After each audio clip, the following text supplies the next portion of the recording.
with the upcoming fiscal week at this time. I think we'll be going to your life. And now we are proceeding to our last discussion, which is easily. Which is going to involve the thematic area known as popularizing military and security studies.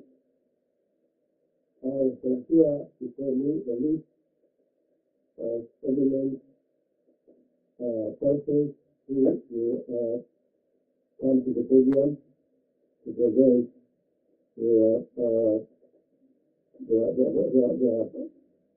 their papers. The idea change the program a little bit because the second presenter will now become the first, and the first presenter will become the second. But the rest, the order will remain the same. Now, I would like to call the first presenter, who is going to present about the protecting the rights and dignity of military. But now, let's go to the experience, and this will be the General Joseph Eno, the Deputy Commander of the Ghana Defense Force.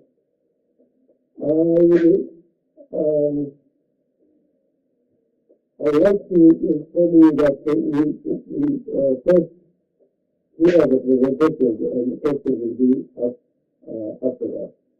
So, welcome to the podium, Mr. General.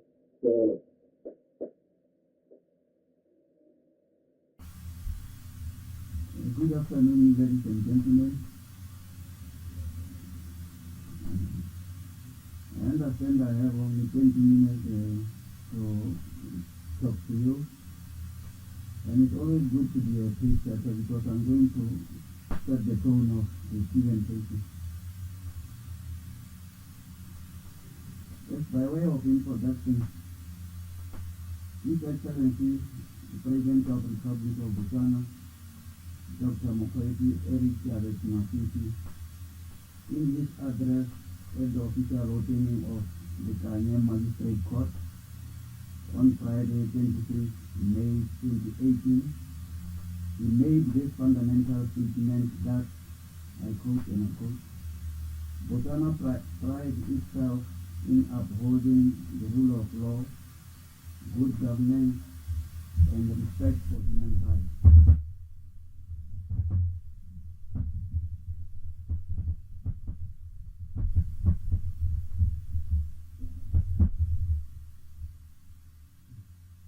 Fundamental human rights are key to the dignity of every person, as they are definitive of such persons' place of existence and relationship with others.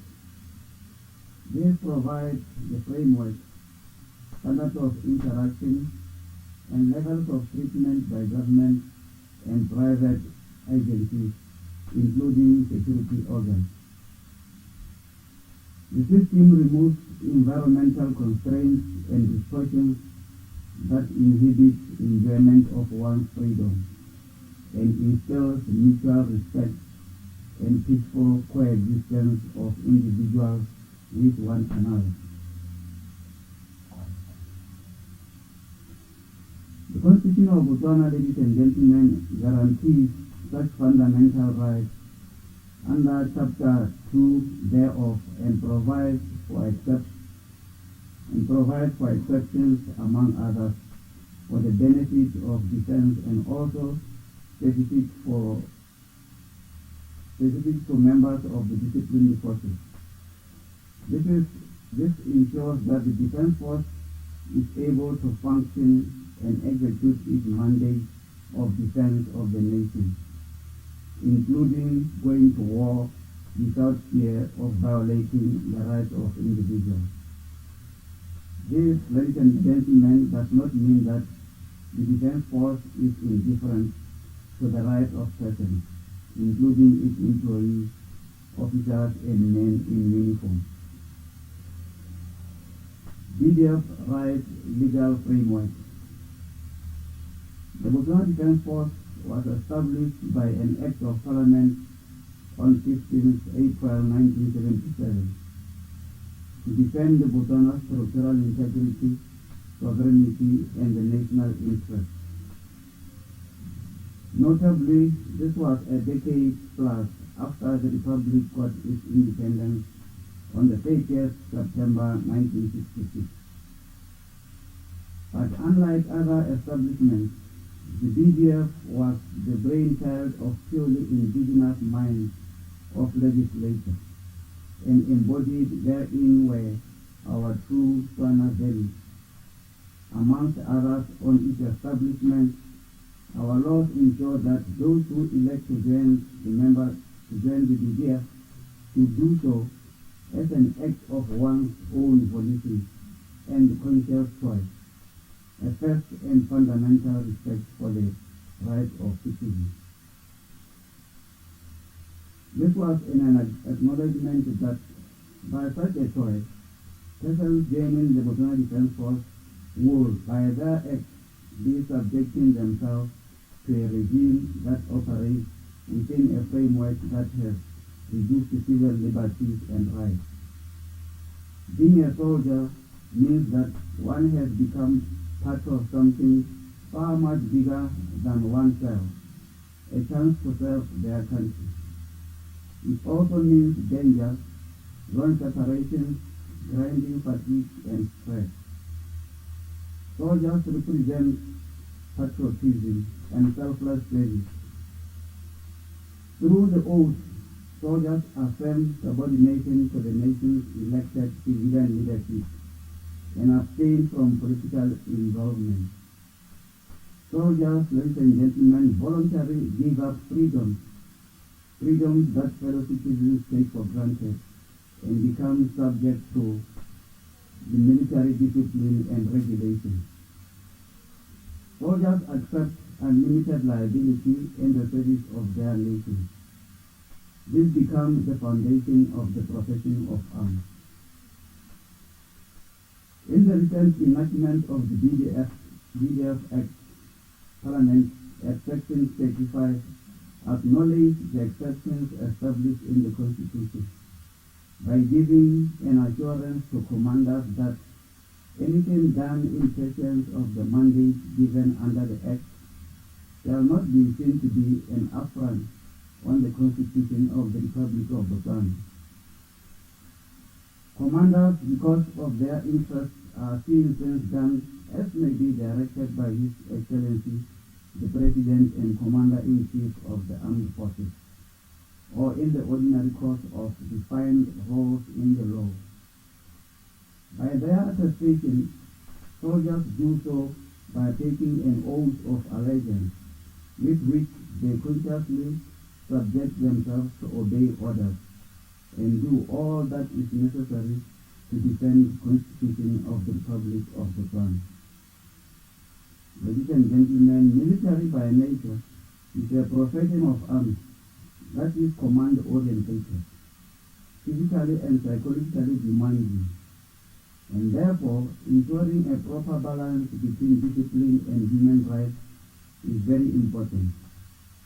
In that spirit, the BDF follows a specific value system which includes voto, courage, loyalty, duty, integrity, esprit de corps, and discipline.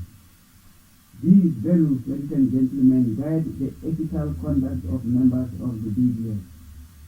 Fundamental to this cause, the following rights of members of the Defense Force have been abrogated through specific provisions in our defense law. The right to freedom of speech. Soldiers are required by law to exercise restraint in their use of speech. Most importantly, not to say anything that is contemptuous of officials and authorities, not to utter anything that counsel other members to undermine authority. Freedom of association. Soldiers are not allowed to unionize or form bargaining groups, political associations, or joining employee unions.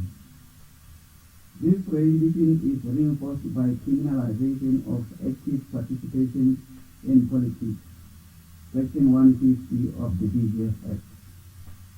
But you can go to a freedom square as a soldier and listen to people asking you to vote for them so that you understand who can give you better life. That's what we allow. But you should not be active in politics. Those are two different things. The right to unionize, demonstrate, and picket or strike. A soldier has no right whatsoever to rise against the government, either alone or with others. Soldiers should not use unions to compel government to make decisions, be it on their conditions of service or in general administration of the force.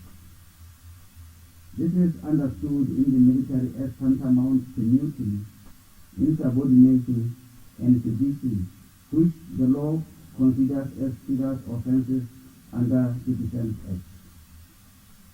Soldiers should not use the unions to compel the government to make certain decisions.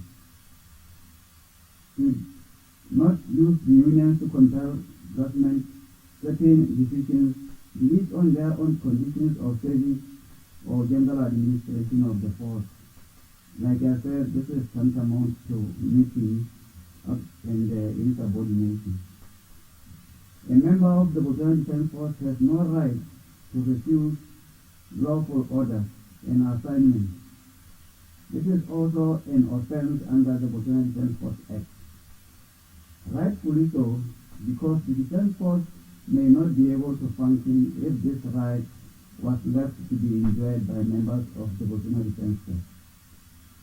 One enjoys the right to choose to join, but no absolute right to elect to separate.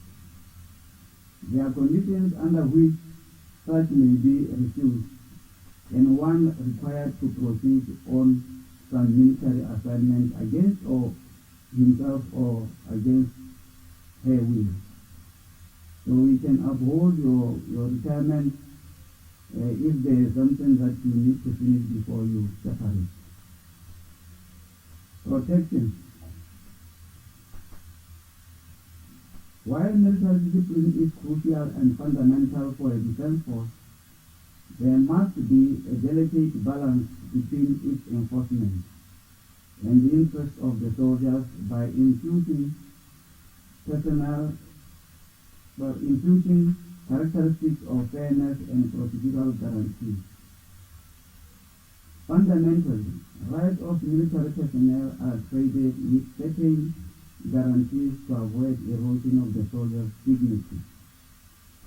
That is to say, over and above monetary compensation, the state ensures that the absence of such rights does not expose soldiers to abuse simply because they cannot at law insist on any such right. It becomes the responsibility of the law to provide safeguards. The Botanic Defense Force Act makes specific protection of a soldier from unlawful rights, and in terms of Section 79, by clearly distinguishing between orders deserving compliance and those that the soldier is not obliged to comply with, and such are those that are apparently unlawful.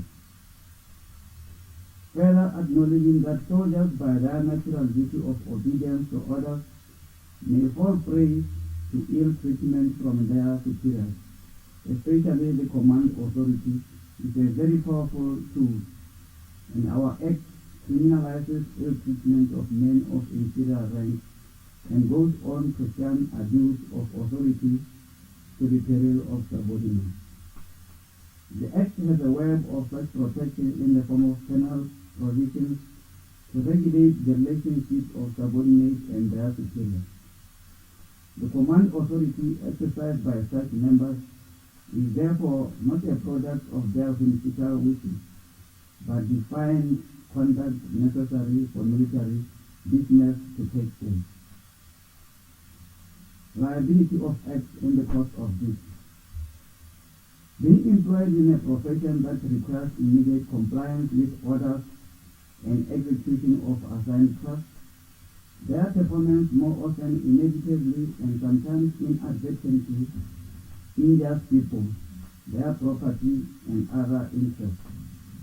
Ordinarily, any action by injured parties should be directed at the wrongdoer, in this case a soldier. While there is common law principle of vicarious liability in place, the Bilious Act has enacted a clear and specific protection of members from personal liability for acts done by them in good faith and in pursuance of the functions arising from their military duty. Now let's look at the military justice system. Embedded in the defense force structures is a justice system to receive and deal with all transgressions of the law and the standards of discipline, indiscriminate of all rank structures. The system is made up of complete set of rules of justice through which any misconduct is investigated and disposed of through summary or court martial.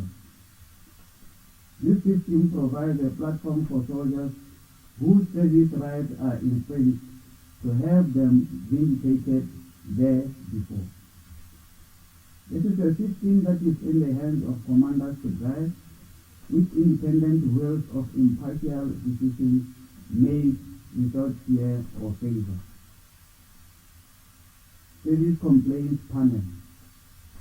In our law, a service complaints and appeals panel has been established for purposes of hearing and determining service complaints from members where they consider themselves wronged by their superiors. This panel is appointed by the Defense Council and is endowed with the authority to make external redemption orders for the service rights of members of the BDF. This is a new creature in our law and is yet to be given a breath of life in due course. Inspector General. Inspector General is an office established in the BDF Act to perform various functions, amongst others being to require into and report upon the discipline, effectiveness, efficiency, and economy of the defense force, and receive reports of impropriety in accordance with whistleblowing Act. This inevitably involves complaints that cannot be dealt with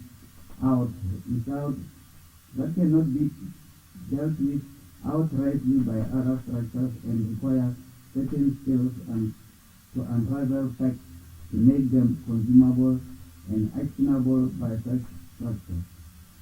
Inspector General conducts such investigations at its own volition and makes recommendations for actions to protect victims and punish offenders where necessary.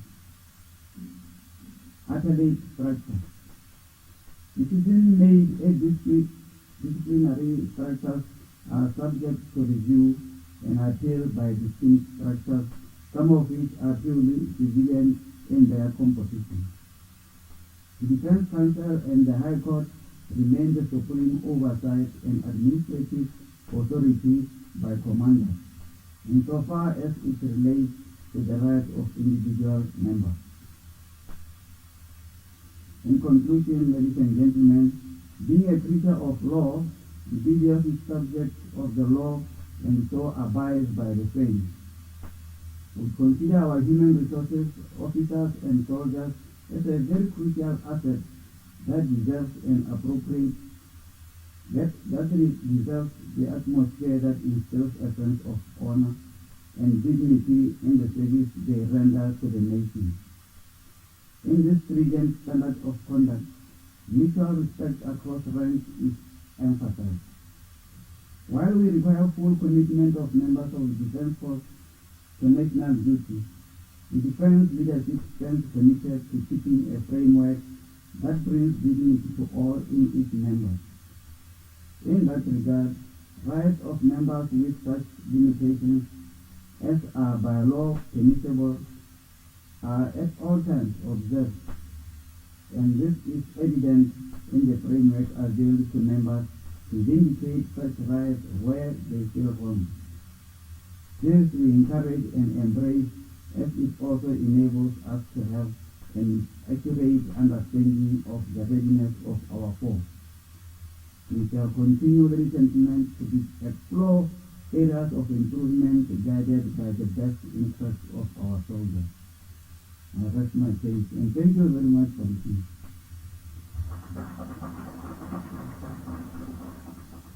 Some few points which I would like to highlight. One of them is that the military is also supposed to uphold rule of law and respect human rights. And also you have talked about the soldier, his functions and their limitations. To what extent a soldier also have rights, but there are some rights which soldiers are not allowed to have them because of the nature of their work. Again, you have discussed something relating to the form of balancing between discipline and human rights in the armies. I think this is a very important point, because while soldiers are working in the armies, they are carrying arms, yet they are there to protect the citizenry, and therefore they have to take care as well to ensure that also they are disciplined and they observe human rights. Also, you made a point on some of the rights that the army officers have the right to enjoy. And one of them is the freedom of speech, but they are limited to freedom of association. They are not allowed to participate in political forums. And also you have discussed about an institution which has been established, and this is the Inspector General, who deals with complaints where the army officers maybe misbehave. So there is also a mechanism in the army on how to handle complaints. With those few, this short summary, then I thank you very much for your presentation. And now I would like to call upon another presenter, and this is Madam Dina Marafe, the Commissioner of Botswana Police Office, and she'll come here to present a topic known as managing public complaints and protecting the rights of police officers. Lessons of the Botswana experience. You are welcome, madam. The topic of the day is, as the program director has just indicated, managing public complaints and protecting the rights of police officers. I should, by way of introduction, indicate that, like all the security organs, the Botswana Police Service is a creature of the statute. It's constituted in terms of the Police Act. And as a law enforcement agency, actually the primary law enforcement agency in the country, we have a mission, a vision, and values. Our mission is to provide professional policing services in partnership with the community, and the value that we seek to acquire, to aspire, is to be a law enforcement agency of repute. I'm in the vision by our values we are anchored in four values, that is BOTO, excellence, integrity, and teamwork. We say under BOTO that we want to be courteous, we want to be responsive, we want to be respectful to our customers. In the excellence, we say we want to be accountable, we want to be knowledgeable, we want to be responsive, we want to be accurate, and we want to be customer focused.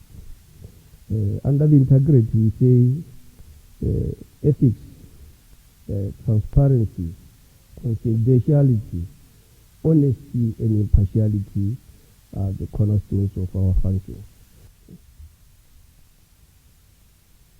Yes, and under teamwork, we say we want to be seen to be pulling together. We want to be seen to be being hand in hand with members of the public. We want to be seen to be responsible. And by way of introduction, as a law enforcement agency, we know it's inherent in our work that we are,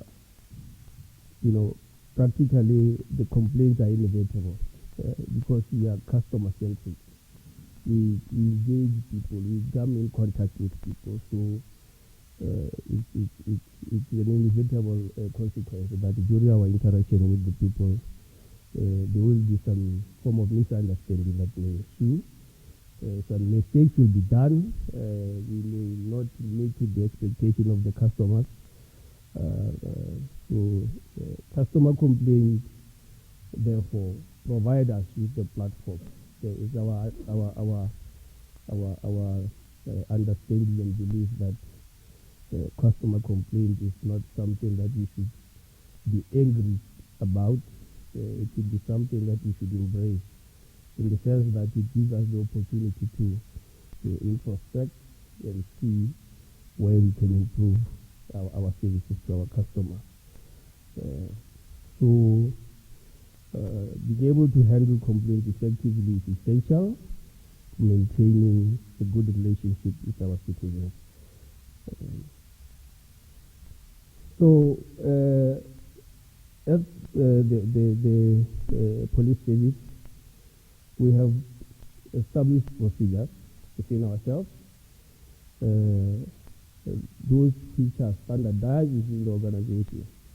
These procedures, they set ways to afford both external and internal customers, that is, external being members of the public and internal being members of the Botswana Police Service, to come forth and present their complaints to the management whenever and wherever such process arises.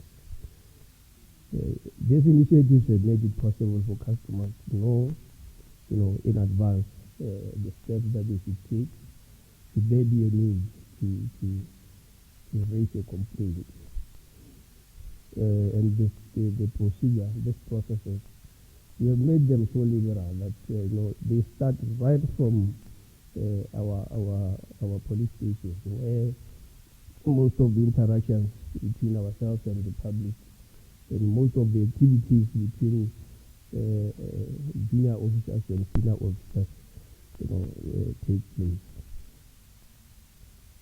The intent of this all is to ensure that these complaints, they arrive, they come to us, we investigate them, and in a manner that is transparent, and in a manner that will bring confidence in our customers.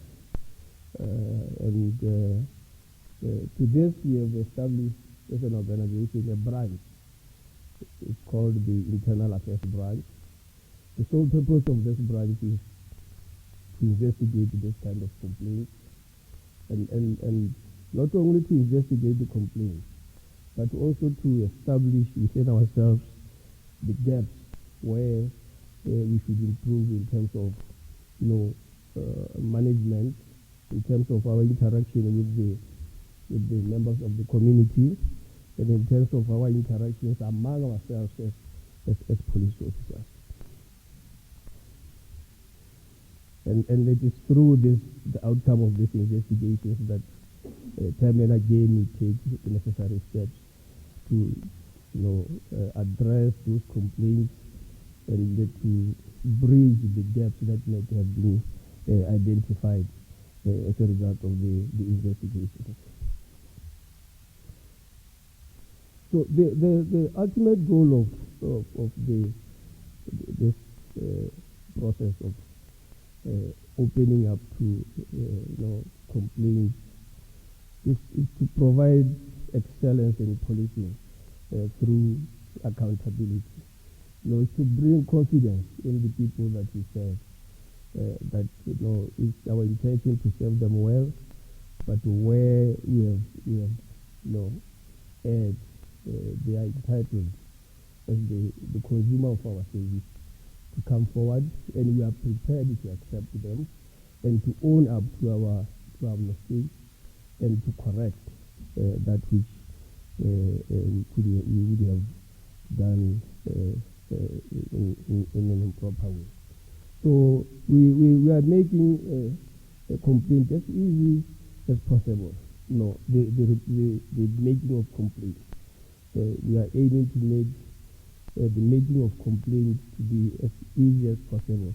The whole purpose being to encourage that people should come forth and bring their complaints to us. And we deal with the complaints promptly, politely, and where appropriate, confidentially. And like I was saying, we use this complaint as a platform to improve our service delivery because of that belief that the complaints are expression of dissatisfaction of our services. So we must embrace them and try and correct where we have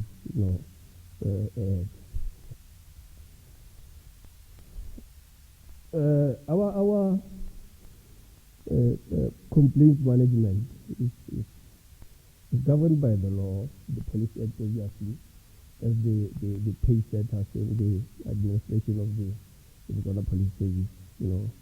It's the one that gives us direction as to how we should relate to each other as police officers and how we should relate with our outside customers.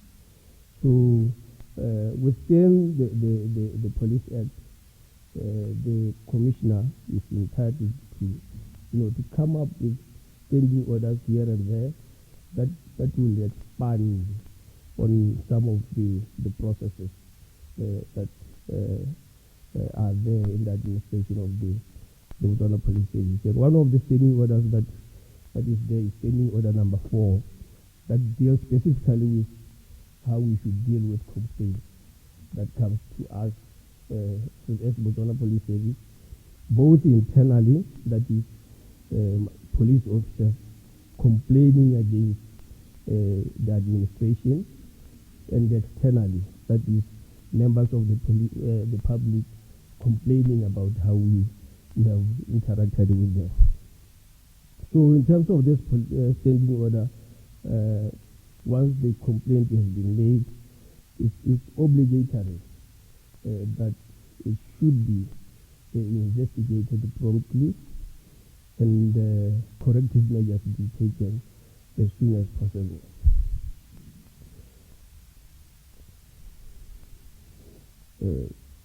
If that complaint relates to an outside customer, the outcome where it is established may be that those corrective measures may include a disciplinary process against a police officer who has found to have mishandled the customer, or it may be just an adversary direction on that issue by the management as to how to handle that issue. The same thing will apply even where the complaint is made by a police officer against the administration. If it has been found that that complaint is founded and the police officer, even including one of a senior rank, is found to have mistreated his junior, a disciplinary action will be taken against that officer and corrective measures be put in place. Or where the circumstances do not disclose a disciplinary offense, then an advisory direction will be given that this is how things should be done. Where the complaint against is against a police officer and it has the connotation of a criminal offense, investigation will also be done, and where there are prima facie evidence of the commission of the offense, the docket will be sent to the DPP for corrective measures, for prosecution, for assessment and prosecution ultimately. But what is important is that even as the criminal docket is being sent to the DPP, the Botswana Police Service will pursue a disciplinary process against the officer as a way of correcting the internal processes within the service to ensure that such kind of anomaly does not happen again.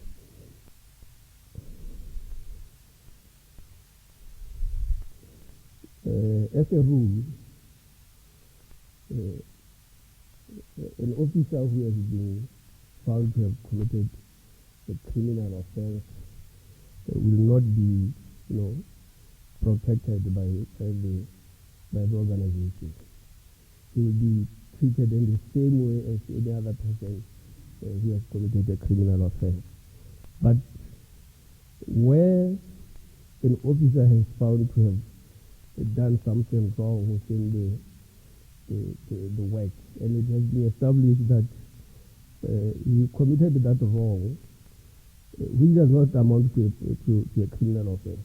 He committed that wrong in a bona fide way in the execution of his duties. Obviously, like all other public officers, that officer will not be personally liable for that. The government will, through the Botswana Police Service, take responsibility for the wrong that is committed and address the issue in that way.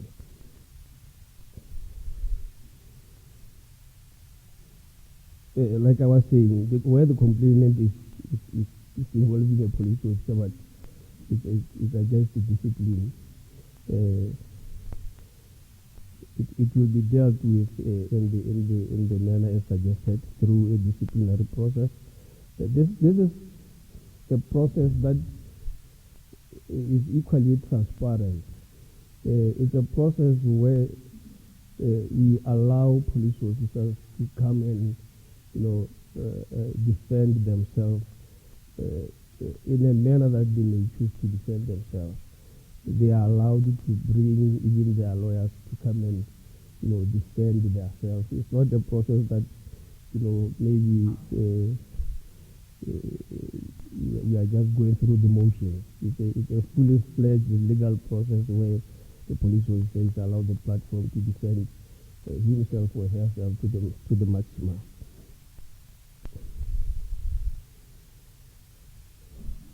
Once where there is circumstances where the person who complains does not feel satisfied with the outcome that has been made, we have what is called the police council. A police council is a creature of the Police Act as well. It's in terms of Section 64 the police council is responsible for considering the complaints, against the service generally and its members, which the commissioner cannot successfully, resolve. Or if an instances, in terms of subsection 2, the commissioner may, herself refer the matter to the police council for resolution. So this is another platform that seeks to, give the officers and members of the public the platform, to vindicate themselves where they feel that maybe the management of the Botswana Police Service have not done the proper work and so far as addressing the complaint that they have brought to them. This police council is also an appellate body for the disciplinary process against police officers. Once a decision has been taken against a police officer in a disciplinary proceeding, and where the police officer is not satisfied with that decision, this again is the body to which he or she can appeal within 14 days, and the police council will have the power to dismiss that appeal or to allow it in whole or in part. So this is another platform through which officers can vindicate their rights. Issues of ethics. This is the cornerstone of our organization. We always pride ourselves to be an organization that is anchored on discipline, and discipline denotes ethical police officer. So we continuously refresh our officers on issues of ethics. It's a way of trying to bring them to speed with the issues of how to protect themselves when they are on duty, to avoid this conflict that sometimes arises in our interactions, both with members of the public or among ourselves as officers. It may be done through different formal refresher courses, or in some other instances, through our day-to-day interactions at our stations. So the emphasis being customer, service feedback as a way of, building the connection between ourselves and the people that we serve, being the way, we say we cannot be able to do policing exclusively without involving, members of the public. So we try by all means to, mitigate the conflict that arises between ourselves and members of the public by building a connection, between ourselves and them, and this allows us, to mitigate the complaints that may come out of our interactions. We promote, organizational culture where officers can openly discuss issues of ethics without fear of retribution among ourselves, because we usually do prohibited, to socialize outside and discuss issues that relate to the Botswana Police Service with people who are not members of the service. As you may be aware, our rights are curtailed in many ways as police officers. We don't have the latitude that members of the public generally have in terms of the access of rights, our rights to association, our rights to, many other rights are curtailed. We have our own platforms within the organization where we encourage to discuss ourselves and the issues that affect us, so that we may, have a common understanding as to how we should behave towards each other as police officers. This will be the end of our my presentation, and I thank you. Thank you for your presentation. Fortunately, I didn't catch well your name, but you have made a very good presentation about the position in the police force, where you have a number of duties, especially that we usually know the police force, its main duty is to take care of the security of the people, and as well taking care of their property. And you have raised a number of very important points about how the police force is, and one of them is that in the first place you recognize that it is a law enforcement agent, and in that capacity then it means that in any way you will be interacting with people. There are those who are complaining, there are those who perpetrators, and all of them you have to ensure that you balance between the two. And also you raise issues relating to maintenance of good governance. You pointed a number of issues about integrity, rule of law, and others. And as well, you have indicated that in your police service, you have established procedures both for external and internal mechanisms. That those complaints, the external ones are in relation to complaints from outside the force, and you have internal mechanisms that those standing orders which deal with the discipline of the servicemen. Again, another pertinent important thing that you have raised is about transparent investigation to ensure confidence to the public. And also you raise another very pertinent point about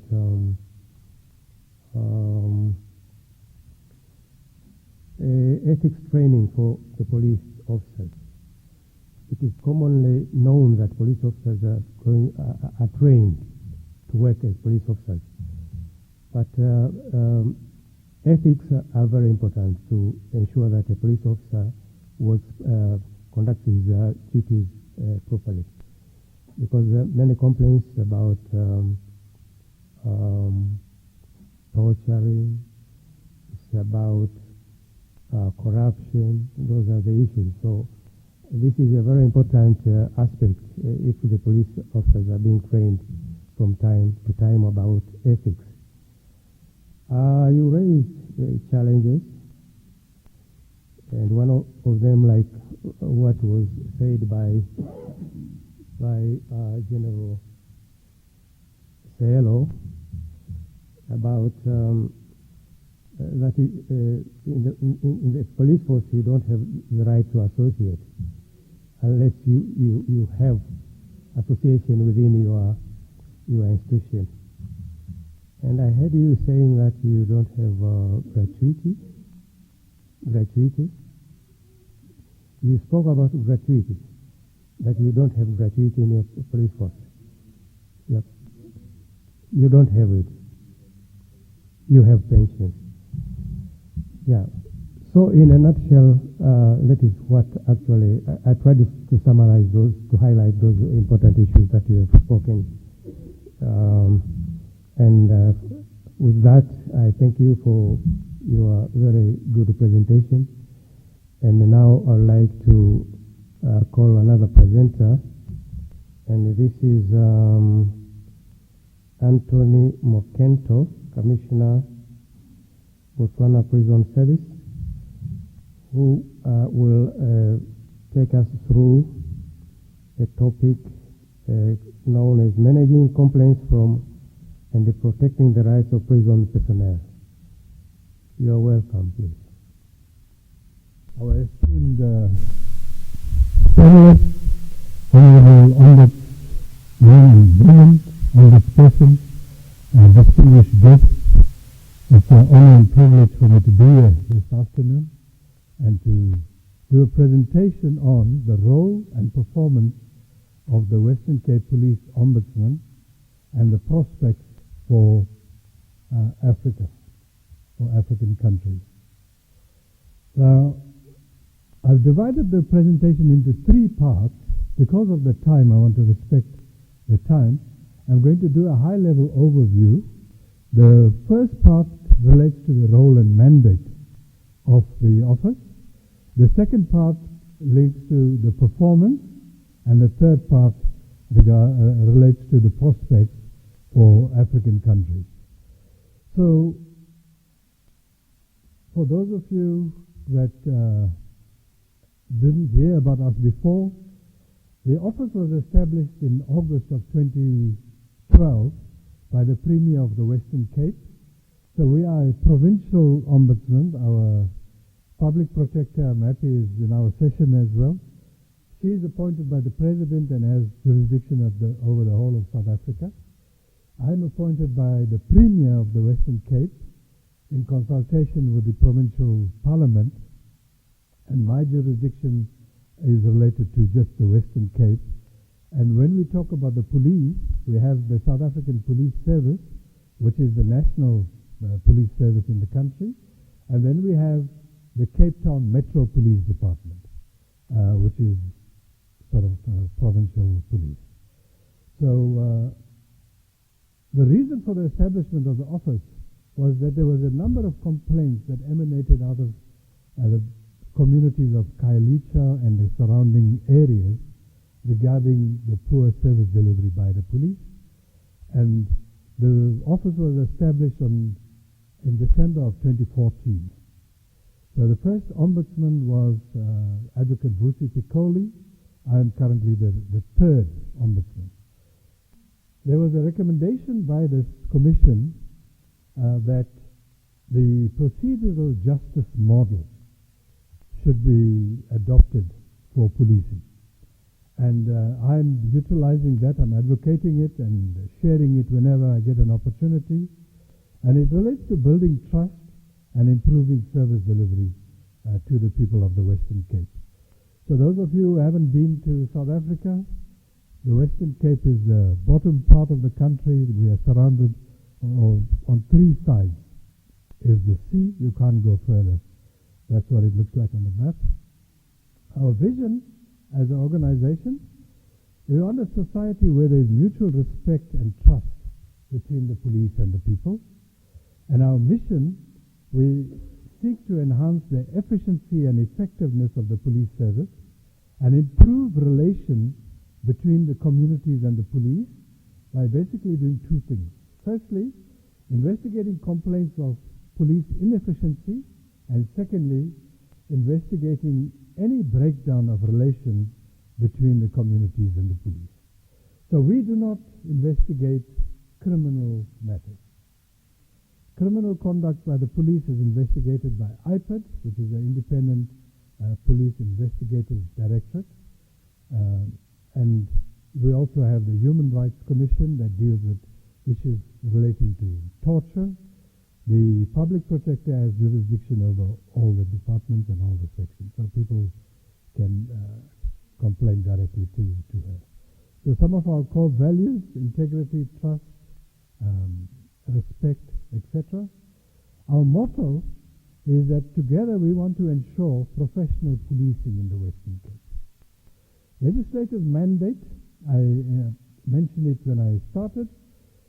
The Constitution of the Republic of South Africa, Section 206, allows the province certain responsibilities relating to the police, monitoring police conduct, overseeing effectiveness and efficiency of the police, promoting good relations, etc. So the Western Cape has got their own constitution, and that's Act 1 of 1998.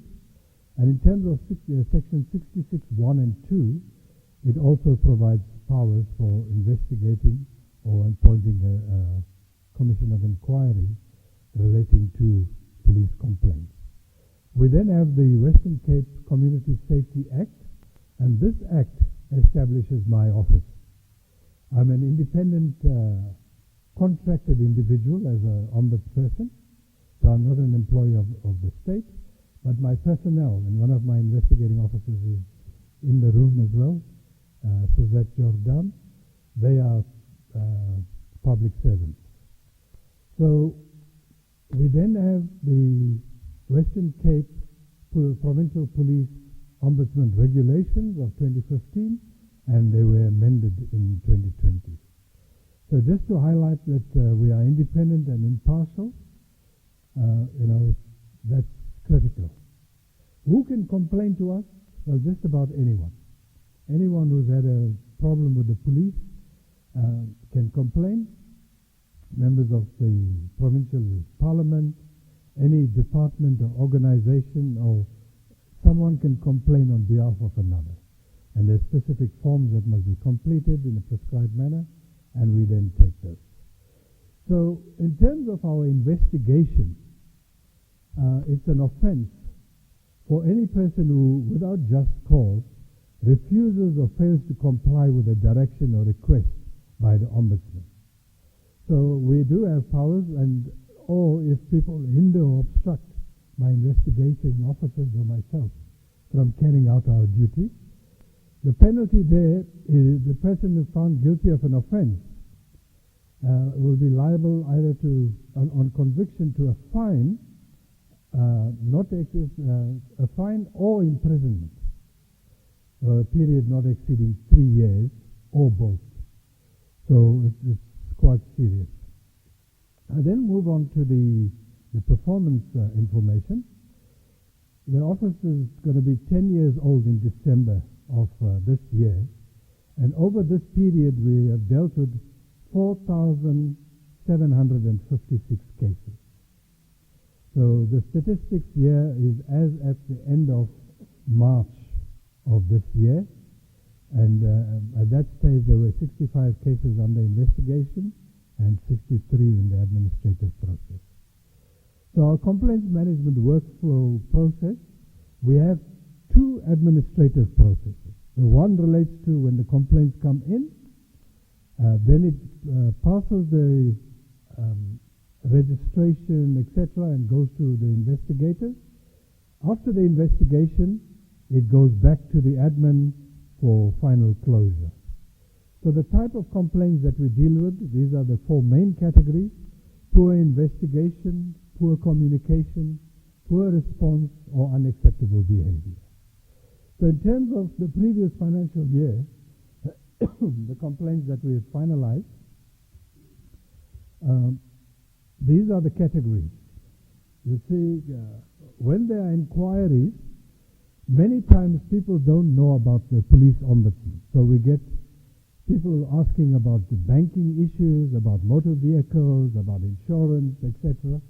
So we take the complaint and then we refer it to the relevant ombudsperson or ombuds office. Then the lack of communication, you can see the highest number relates to poor investigation. There are 6 police districts in the Western Cape, and this is the distribution of the complaints that we receive from those various districts. The city of Cape Town has got in excess of 83 police stations. So that's why their number is very high. But it also links to accessibility in terms of reaching our office, which is based in Cape Town itself, so people can come in. So if we get complaints against the national office, or you can see one case from Gauteng, we would then refer it to them because we don't have jurisdiction to handle that. So in terms of the establishment of the staff and the performance, we are in total 15 people, but there are a number of vacancies, and I was listening to the presenters yesterday and including this morning. We all have challenges relating to resources. So under investigation, at the end of the financial year was 65. Complaints that were finalized was 295. Of that, 121 were substantiated, and a high number of 103 were unsubstantiated. Now, the reason for the unsubstantiated many times is where we find, because the police have legal powers to carry out their functions and duties, and you have a complainant who is unhappy that they were stopped and searched on the street, or that the police raided their premises, etc. When we conduct the investigations and we see that the police actually acted within their mandate and within their powers, then that matter is regarded as unsubstantiated.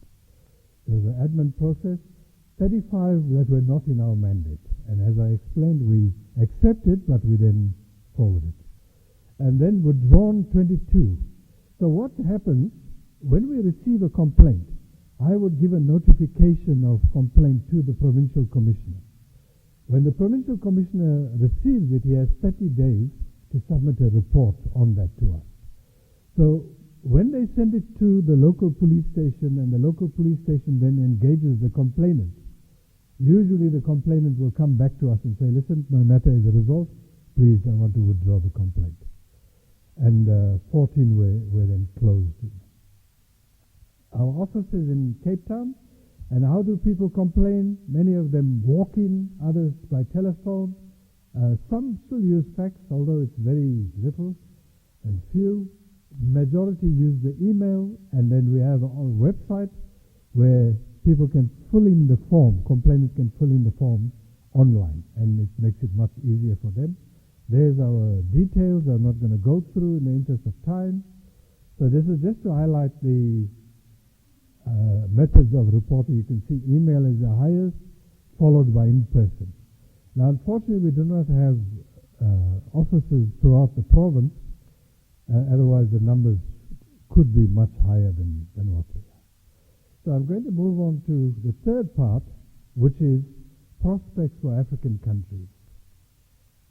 The question that I want to look at, or the issue that I want to look at, is complaints. Wherever you find human beings, you will have complaints. So almost every department, organization, business, etc., has some sort of internal complaints management process or system to address complaints from their clients, customers, and the people that they serve. Some businesses have a slogan, the customer is always right. No comment on that. There is no independence and impartiality when internal complaints mechanisms are used, and outcomes are often disputed. There is generally a culture of cover-up and the potential for corruption and maladministration when you're talking and dealing with the policing circles or law enforcement circles. Many times you'll hear people say, I don't know, I've never seen, and I've never heard anything. That's the culture that we find in many instances. So complaints against the police. Police officers at every level have legal authority and power to enforce the laws of the country. Therefore, there is a possibility of misuse and abuse of power. Historically, especially in South Africa, the police have been accused of being heavy-handed with the people they protect and serve when maintaining law and order. So most of you would know the history of South Africa. Pre-1994, the police were used to enforce draconian laws against the majority of the people in the country. So there was actually no relationship between the community and the police, and zero trust. So an independent oversight institution is able to investigate complaints impartially and independently, and thereby add credibility to the outcome of the complaint.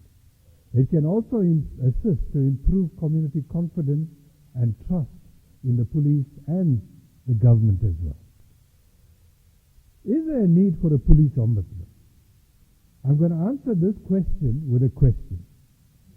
Do people trust the police, and are they satisfied with the levels of service delivery of the police?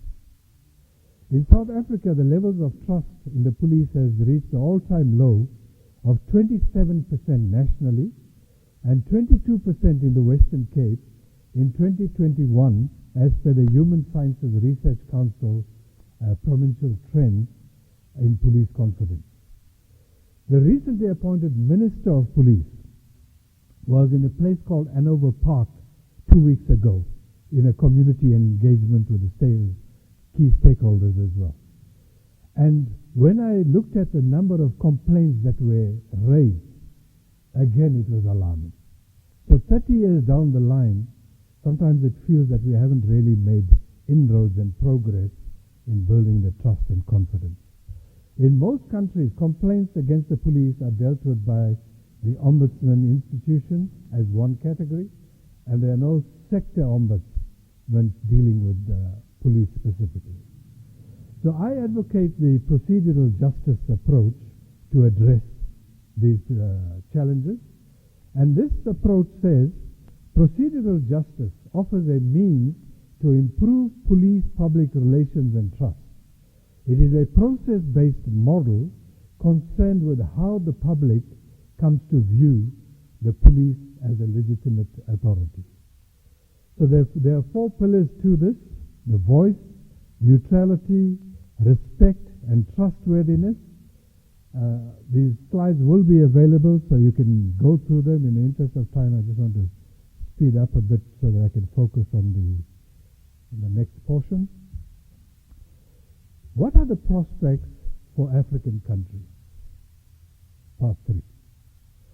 The need for the establishment of a sector ombudsman for police should be determined by the levels of trust and confidence in the police, and further, the quality of service delivered by the police. There should be an independent trust and confidence survey relating to police service delivery to determine the extent of the problem in each country. For example, the Afro barometer. The sample size should be sufficient to enable the government to take the survey results for police reform or transformation serious enough to establish effective oversight institutions to hold the police accountable.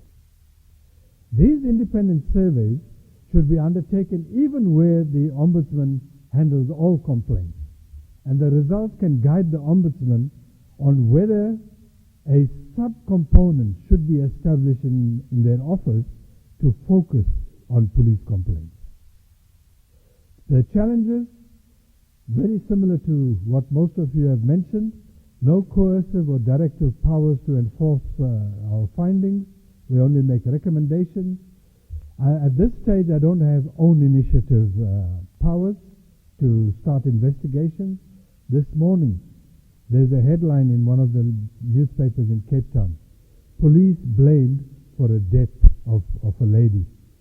And I can read it, but I cannot investigate it. I have to wait for a complaint to be lodged so that I can investigate. So I also don't have post-monitoring powers. When I make recommendations, I'm not sure of what has been done with the recommendations that I have made. Resource constraints, we've all spoken about that. And then lack of knowledge or understanding of the mandate of the police ombudsman by the public, and sometimes other institutions as well. One office in Cape Town and no provincial footprint, as I mentioned. So some of the steps that I've taken to address these challenges: the 2015 regulations were amended already, and the powers have been given to the provincial portfolio committee to call the provincial commissioner to come and account on what he has done in terms of our recommendations. So we provide quarterly reports to the parliament.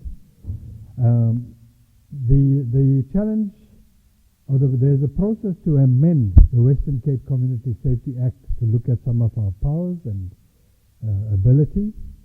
There's applications underway to fill critical posts, and stakeholder engagements have been conducted throughout the province, and we have signed various MOUs with our key stakeholders. We do not duplicate investigations. If someone is investigating something, we just, will refer the complainant to. So that is the end of my presentation. Thank you for listening, and God bless you all.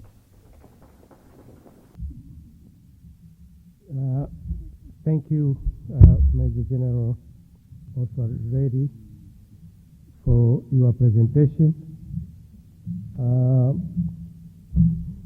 I think your institution is a bit unique because it is being guided by two constitutions, the Constitution of South Africa as well as the Constitution of Western Cape, and also it follows, is guided by other laws for the institution which established the institution.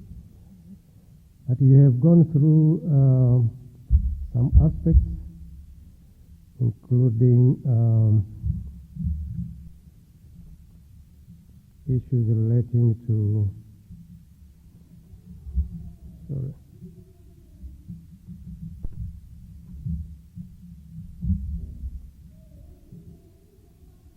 Yes, you've also told us about your mandate in which you are not allowed to investigate matters of criminal nature. And also, you actually told us about the prospects for the African countries. And I have been very much moved by your phrase that which you have made, that where there are people, always there are complaints. I think that is a very important statement, because unless there are people, you will not expect to have complaints. And unless you have complaints, you should expect to have an institution like yours. So again, you have talked about which I have taken.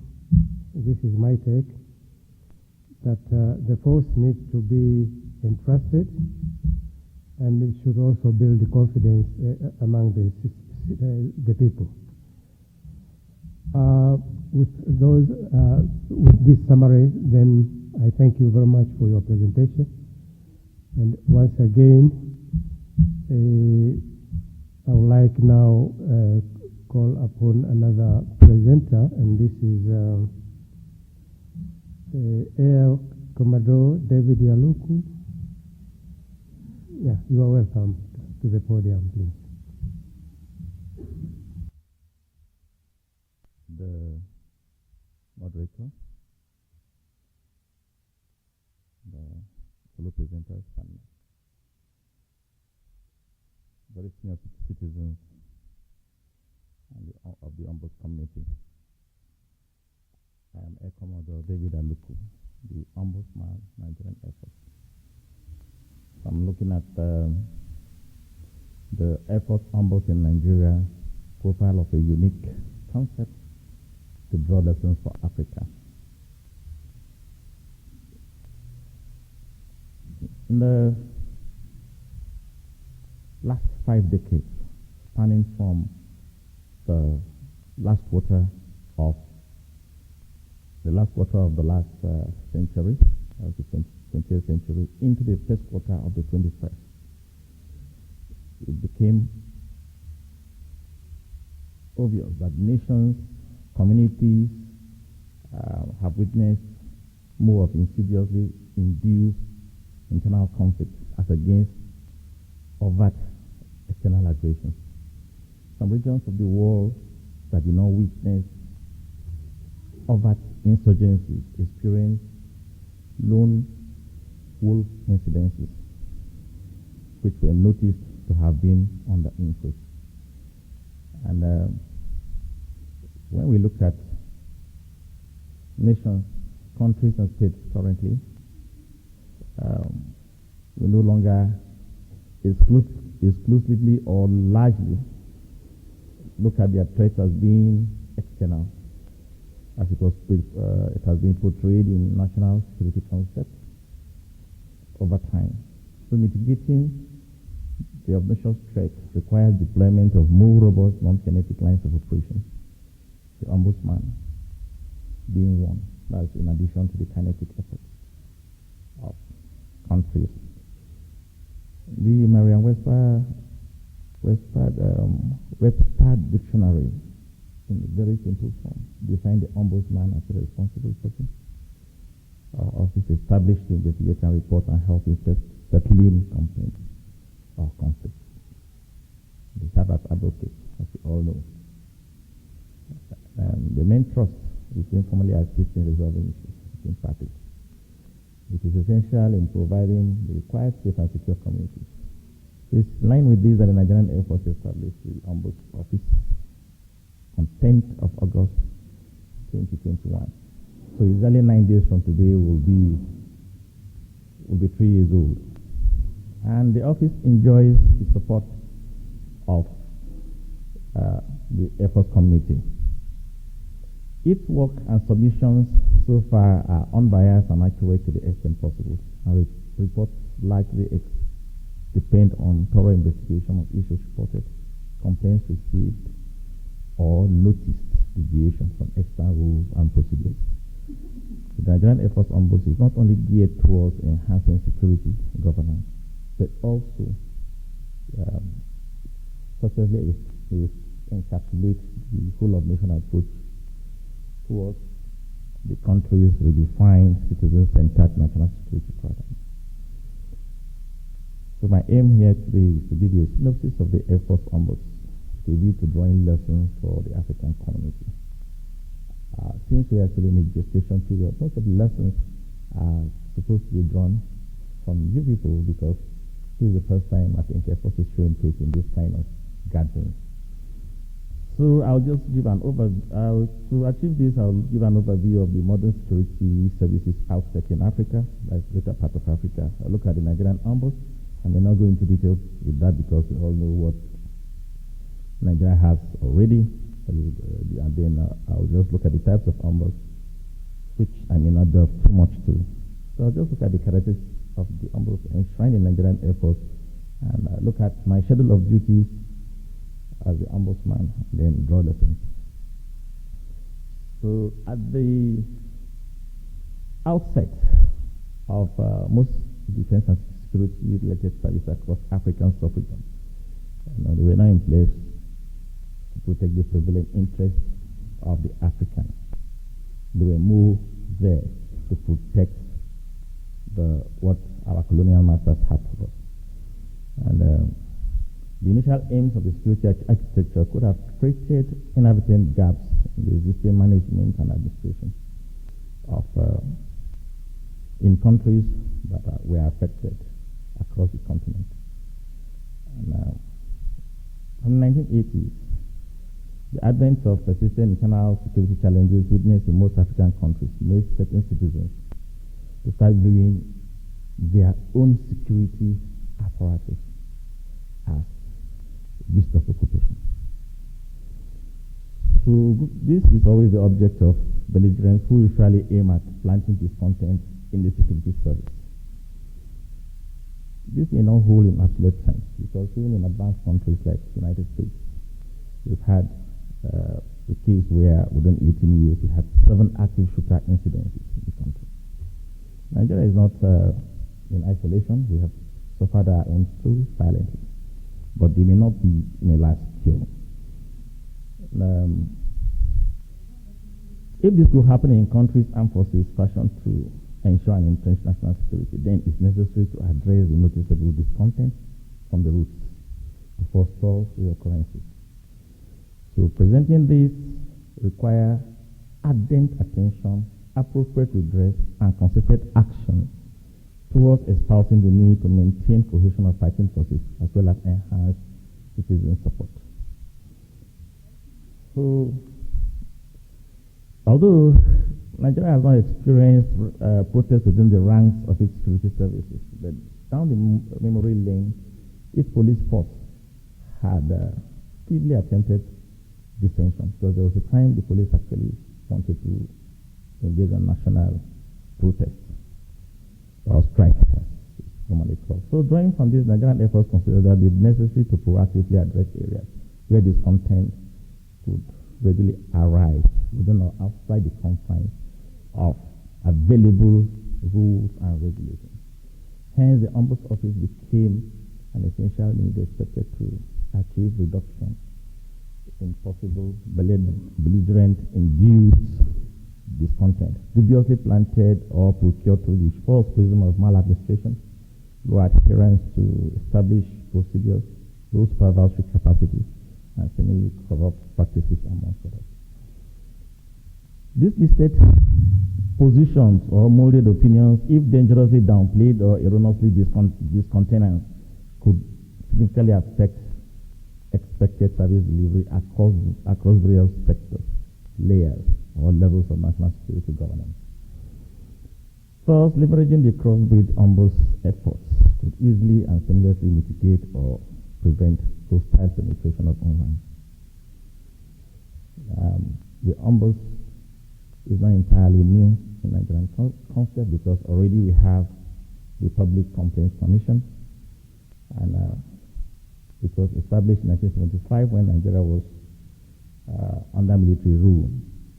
So the military on their own, bringing up a rule that could bring government closer to the citizens, made an error, which I will quickly highlight. They said the Public Complaints Commission is not expected to investigate issues clearly out of their terms of reference. Their terms of reference is, okay, listen to the citizens when they have complaints, submit your report, they're commissioned directly under Mr. President, or whatever. But if that complaint is outside their terms of reference, they cannot bring it. And some of the terms of reference have to do with cases pending before the National Assembly, Council of State, or Mr. President. And if a case is also pending before any court in Nigeria, that's from the customary court, magistrate court, through the high court, court of appeal to Supreme Court. They cannot look at it. So it also stated that anything relating to actions taken or purported to be done under the Nigerian Armed Forces Act or the Nigerian Police Act, they shouldn't touch it with a long spoon. So this is where the Nigerian Air Force came in, because when you are looking at it, the Nigerian Air Force Ombudsman comes in to provide existential functional link towards ameliorating identified containing issues affecting its personnel, institutions, or the citizen in general. Because if the Public Complaints Commission cannot look at the military, the Nigerian Air Force Ombudsman should be able to look at, conduct his housekeeping for easy management. So, we are all experts here, so I'm sure that I will not go into explaining what the types of ombuds are, and I'll just go straight to look at the characteristics, ombuds characteristics enshrined in Nigerian Air Force. Yeah. These are independence, impartiality or neutrality, and then confidentiality. So I'll start with independence. The Nigerian Air Force independence is demonstrated in its credible, functional, and effective structure set to function transparently. The office has existential support from the head, the Chief of Air Staff, who appoints him, and the entire Air Force community without let. This had greatly assisted in countering fears of retaliation that persons who could ordinarily have due to human nature can entertain that, and dread repression and consequences as a result of Ombuds work.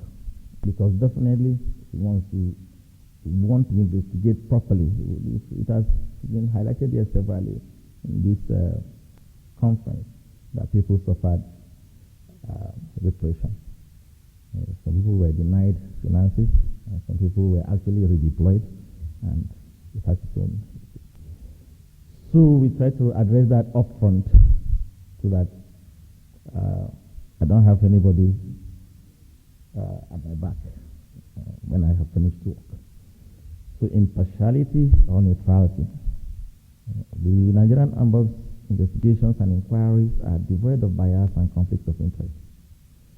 The outcome of the NAP Ombuds work have variously necessitated policy reviews.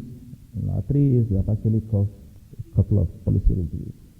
We have also tried to enlighten people because the personnel are not coming forth when they are ill-treated. They hardly come forward. You will just think it's a bait to get them, to get more punishment for them.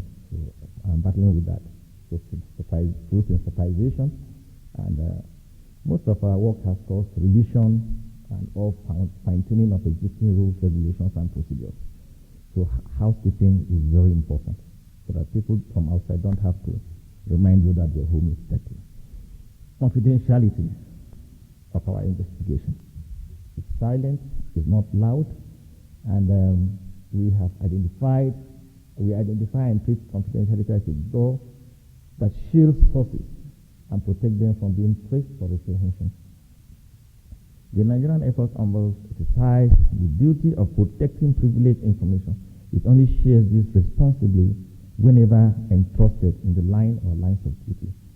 The rule holds whether the information applies to an individual, organizations, or institutions.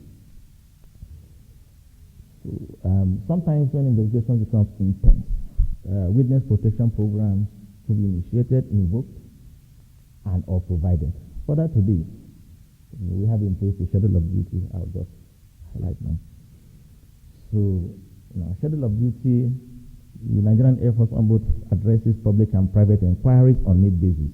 So you sit down, when you ask us, when you bring your complaint, we now look at it.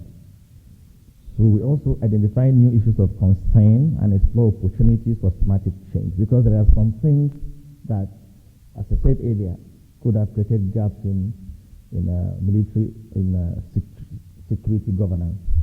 So when we see that, we look at it, we review it, and we now tell the management, okay, come, let's do this to have a better outcome. So we also listen to and receive complaints from personnel, individuals, and groups in writing or through phone calls or Air Force-related grievances. We also investigate informally with utmost confidentiality, objectivity, neutrality, and fairness concerns or complaints or allegations against Nigerian Air Force and its personnel, and vice versa, as well as advice on actions to be taken.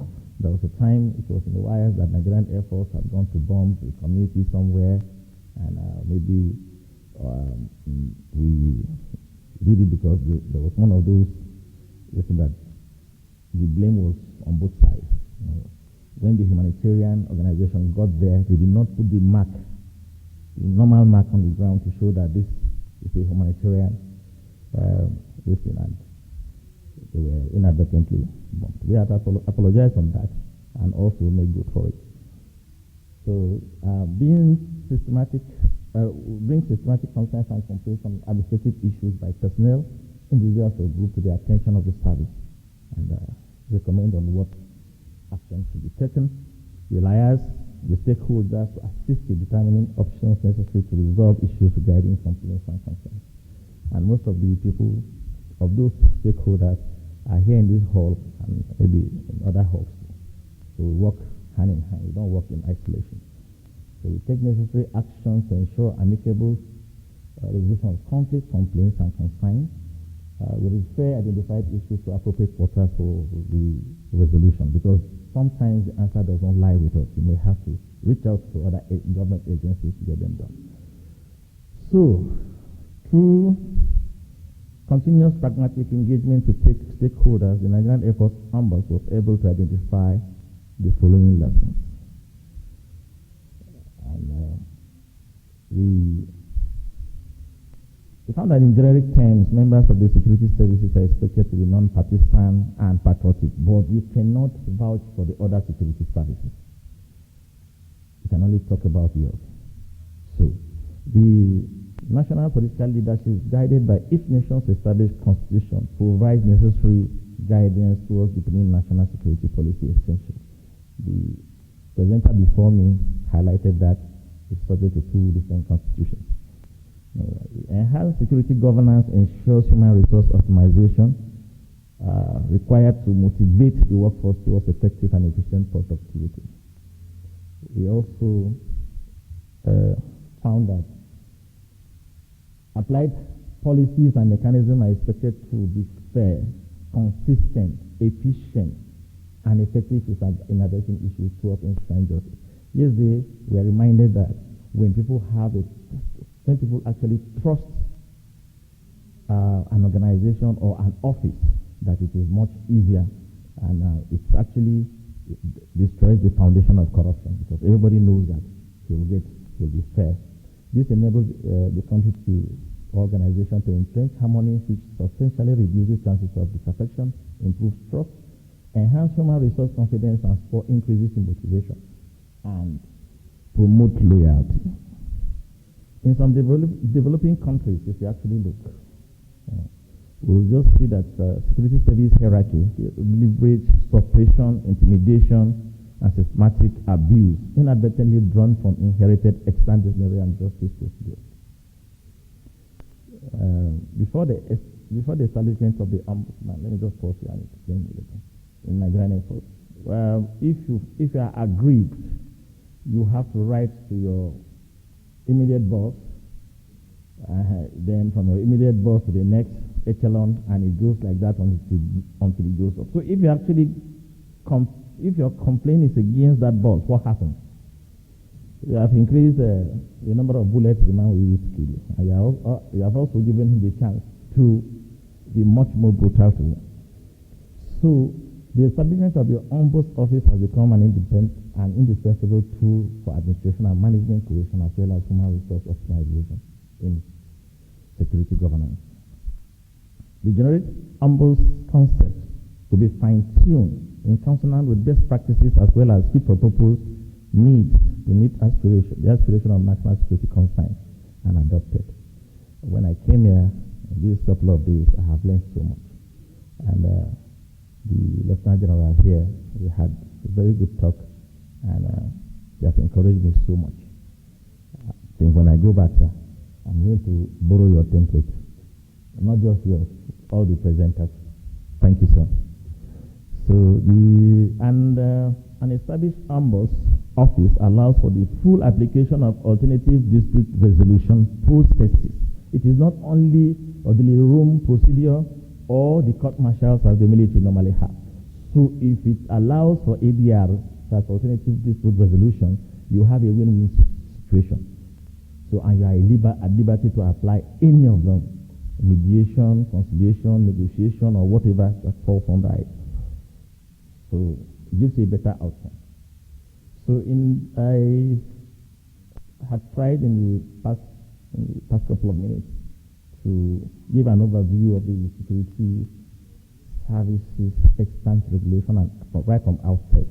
And I tried to say that some of them, unlike our host, the Botswana Defense Forces, who sat down to write their own in 1977, most of them, they just tried to amend what the colonialists left for us with all the gaps. And so it's actually a problem that needs to be solved. And the Ombuds office can easily do that with the little experience we found.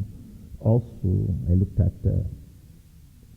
part of the Ombuds characteristics that have been imbued into the Air Force already.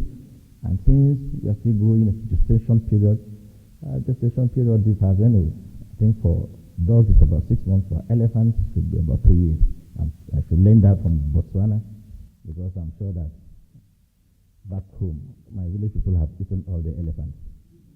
So I then drew a few lessons for the African community, and we should know that the country is supposed to serve the citizens. Thank you very much, sir. Thank you, Commodore David Yaluku, for your presentation. When I was reading this topic, it struck me a bit, because I couldn't imagine that in some other places you can have an Air Force ombudsman. So I can see that now the concept of ombudsman is expanding so much to cover many aspects. And truly, as the topic says, it is a unique concept. And I believe maybe in Nigeria you have this because you have a big air force than many of the African countries. And as I said before, by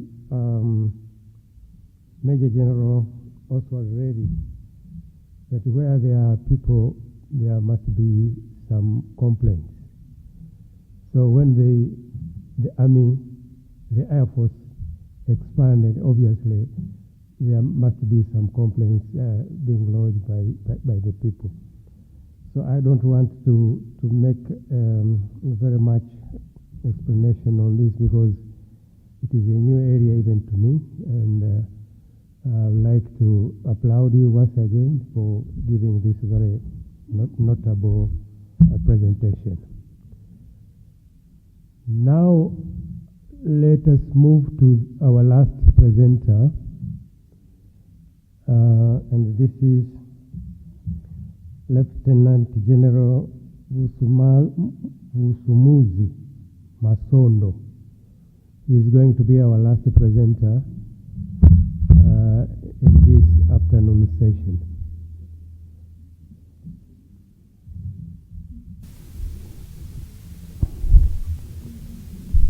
Thank you very much, moderator. Before I commence with my presentation, I just want to first and foremost convey my sincere gratitude to Professor Ayeni and our host, Advocate Tirewa Khosi, for actually organizing this session on the theme of popularizing military and security sector ombuds. In fact, as the South African military ombuds were invited to actually run, we invited as lead partners for this IOE and to run this session, actually organize it and run it ourselves. But given the constraints of trying to organize something when we are away, and when we're trying to contact possible speakers to come and speak here, it proved to be a challenge. But I'm happy, Advocate, that at least the session has been organized with the correct team.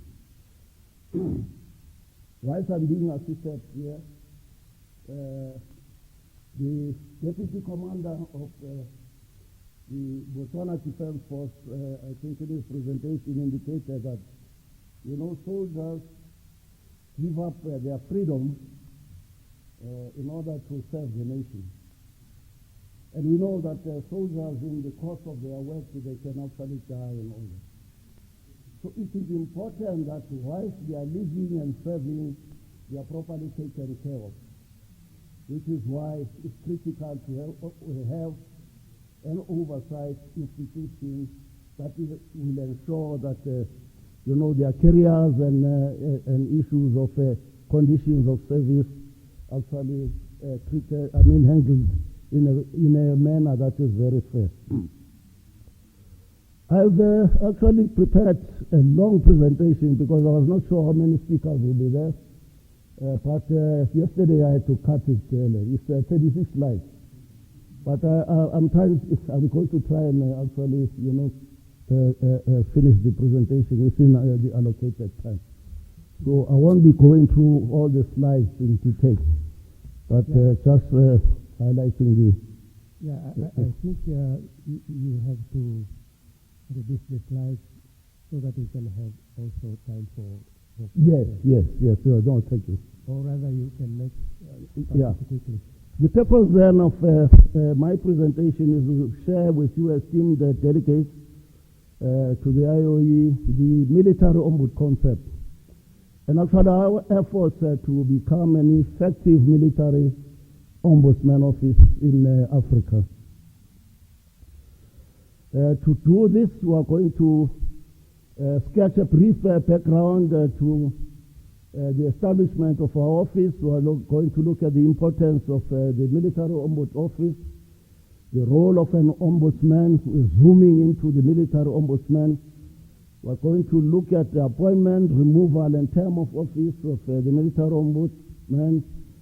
We're going to touch on the vision, mission, and values of our office, our organizational structure, legislative mandate, the legislative framework, powers and functions, ADR or alternative dispute resolution, and critical also issues of time frame for lodging complaints, time frame for also lodging individual grievance, a critical issue of institutional independence, offenses and penalties, memoranda of understanding that we have signed with sister organizations, and the project that we have as an office, which we call the African Footprint Initiative, and membership of various organizations and partnerships. And finally, we'll conclude. A brief historical background. The concept or idea of a military ombud as an independent external mechanism to deal with complaints of former and current members of the South African National Defence Force was actually conceptualized in the white paper of May 1996.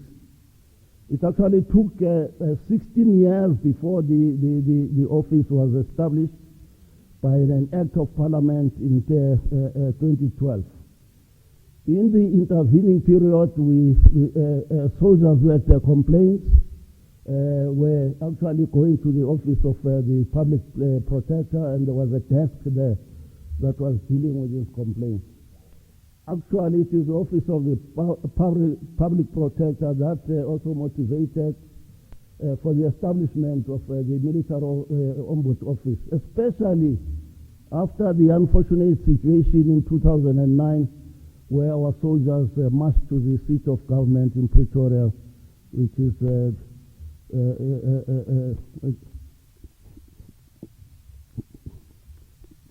in Pretoria there, sorry. So, as part of the process to establish the office, we actually conducted a benchmark exercise, and locally we benchmarked with other oversight and ombuds institutions. Internationally, we went to benchmark with ombuds institutions, that is military ones, of Norway, United Kingdom, Austria, Germany, Canada, Ireland, the USA. We also conferred with the Geneva Center for Security Sector Governance, previously known as the Center for Democratic Control of Armed Forces.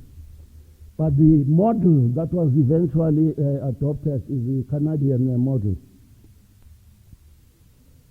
Now the question is, why is it necessary to have a military ombud?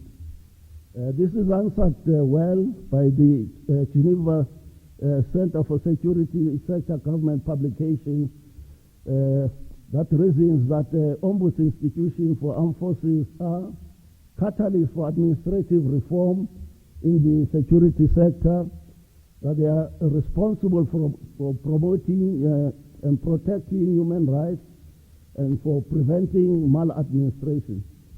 We must remember soldiers are civilians in uniform, so they also have rights. and they are uniquely characterized by their independence from institutions they serve. They have to oversee, and their impartiality to address issues prescribed in their mandate. Now here I want to state that my office is actually functionally independent, but was still constrained in terms of support, because for that we depend on the Department of Defense. However, to address this, we are working on a legislative review that would address the institutional form of the office and also close the gaps that we have actually identified in terms of our current act, like the issue that currently we can't conduct on-motion investigations. So working hard to make sure that the office can be fully independent. And of course, Ombuds institution also serve as early detection mechanisms. Now I'll skip this because this is the generic role of Ombudsman, but I want to zoom into the military one. It is important to know that the military Ombuds does not represent the complainant, the Department of Defense, or any other government authority. It is an institution that is independent, impartial, and conducts investigation in a fair and objective manner to ensure an accountable and transparent governance. And it is an independent and impartial watchdog that stands for fairness and good governance. Now, it's important for the Ombuds to have a security of tenure so that he can do his work independently and impartially. And therefore, in our situation, military Ombuds are actually appointed for a 7-year non-renewable term. Now, the requirements for being appointed as a military Ombuds: you must have adequate knowledge of the Constitution and must have legal knowledge and have knowledge or experience in the military or public administration that was gained over a period of 10 years. Now from this you can see that it's not really necessary to say the military Ombuds must be a former military man. But in the wisdom of our political principles, they saw that in the initial years of the institution, it will be easier for the institution to work if it is headed by senior retired generals. And of course, once the institution matures, then you can allow for civilians to also lead it. Coming to the issue of removal from office, the president may remove the Ombuds on the grounds of misconduct, incompetence, incapacity, after affording the person concerned a reasonable opportunity to be heard and subject to applicable legislation. So it's not just removed according to the whims of the president. You know, it's done properly according to law. And the Ombuds may at any time submit written notice to the president, at least of 2 months, of his intention to actually vacate office. Now we're shown the video of the pioneers there, and that covers also General Matanzima, who was the first ombudsman who established the office and served his term from May 2012 to 2019. And of course, his successor was appointed in November 2019, and my term should end October 2026. Now, in terms of organizational placement, you know, the military Ombuds is one of the 3 organs of state that report directly to the minister. The others are the Defense Force Service Commission that advises on service conditions of soldiers, and the Reserve Force Council. In terms of how we are structured, the head is the military Ombuds. We've got my deputy who happens to be here as well. But the office stands on 2 functional legs: corporate operations, which deals with our core business of investigating complaints, and of course corporate support, which support the core business. And you'll see that under corporate operations, we've got directorate intake and analysis, directorate investigation, and the research and development.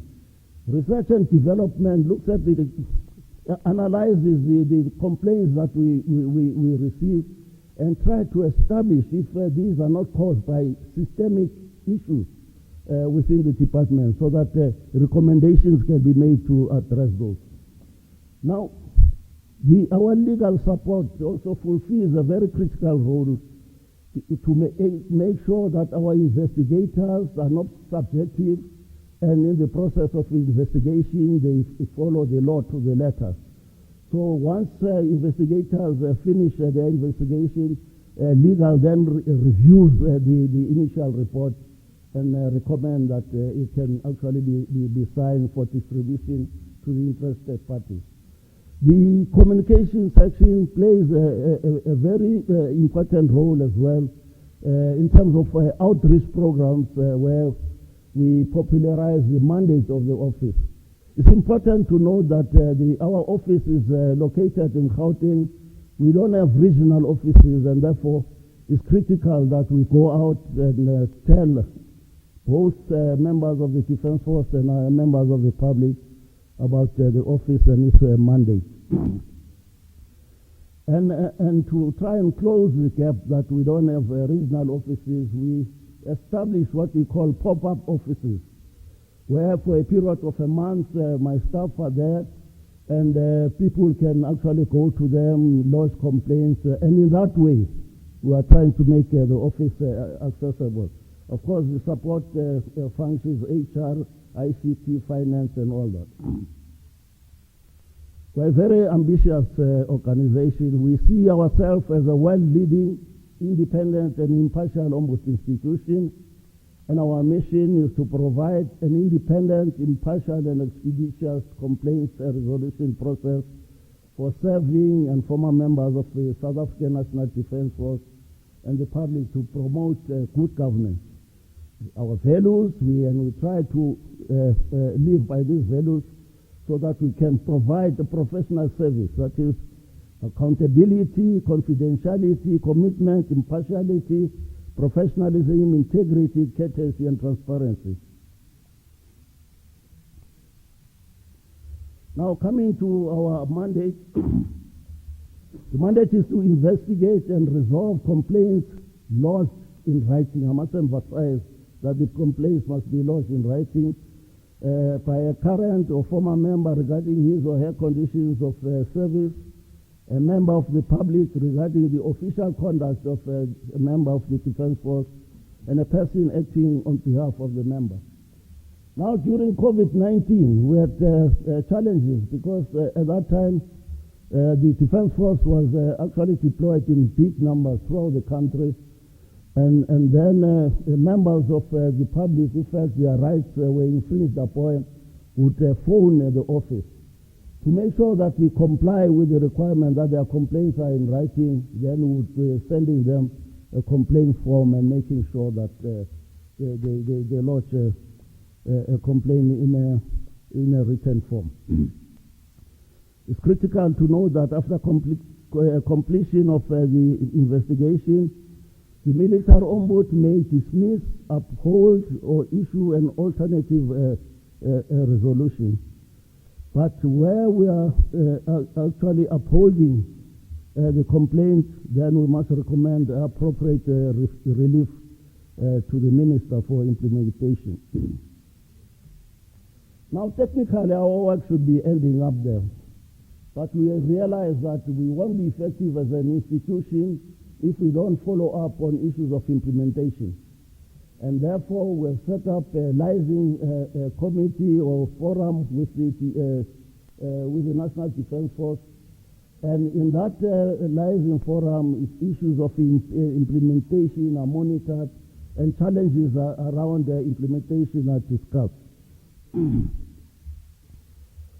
Our Act prescribes that the Ombuds and staff must serve independently and impartially and must perform their functions in good faith and without fear, favor, bias, or prejudice, subject to the Constitution and the law.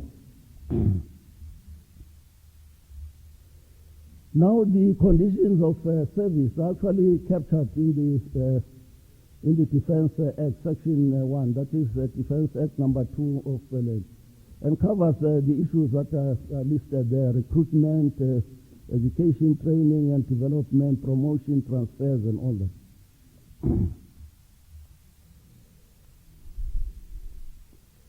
Now, Section 6.4 of our Act states that the Ombuds must investigate a complaint fairly and expeditiously without fear, favor, or prejudice. Now, Parliament, in its oversight role, they are also zooming into issues of how long it takes us to actually complete investigation of complaints. So, to try and assist us in making sure that we can do this expeditiously, we have established a forum with a liaison forum with the National Defense Force, where my staff and staff appointed by the Chief of the National Defense Force look at these complaints, the progress in providing the required information.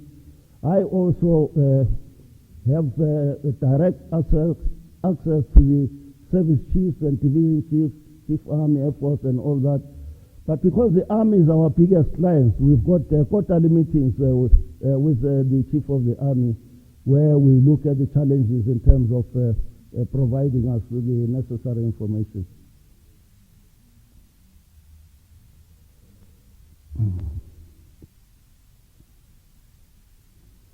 Now, as an office, we realize that one of the quick wins and quick ways we can actually resolve complaints is by way of mediation.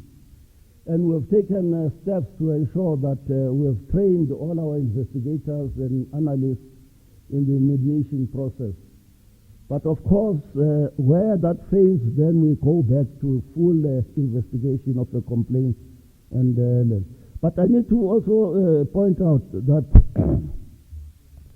there's a step in our processes which is not covered either in our act or regulation, where we provide a preliminary report to the Chief of the National Defense Force.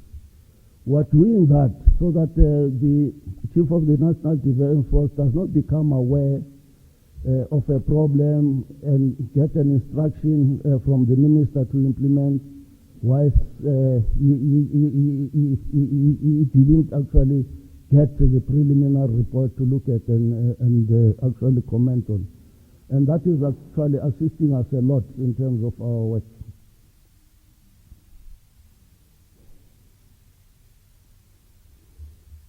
Of course, lesson learned from mediation is that, it is cost and time saving.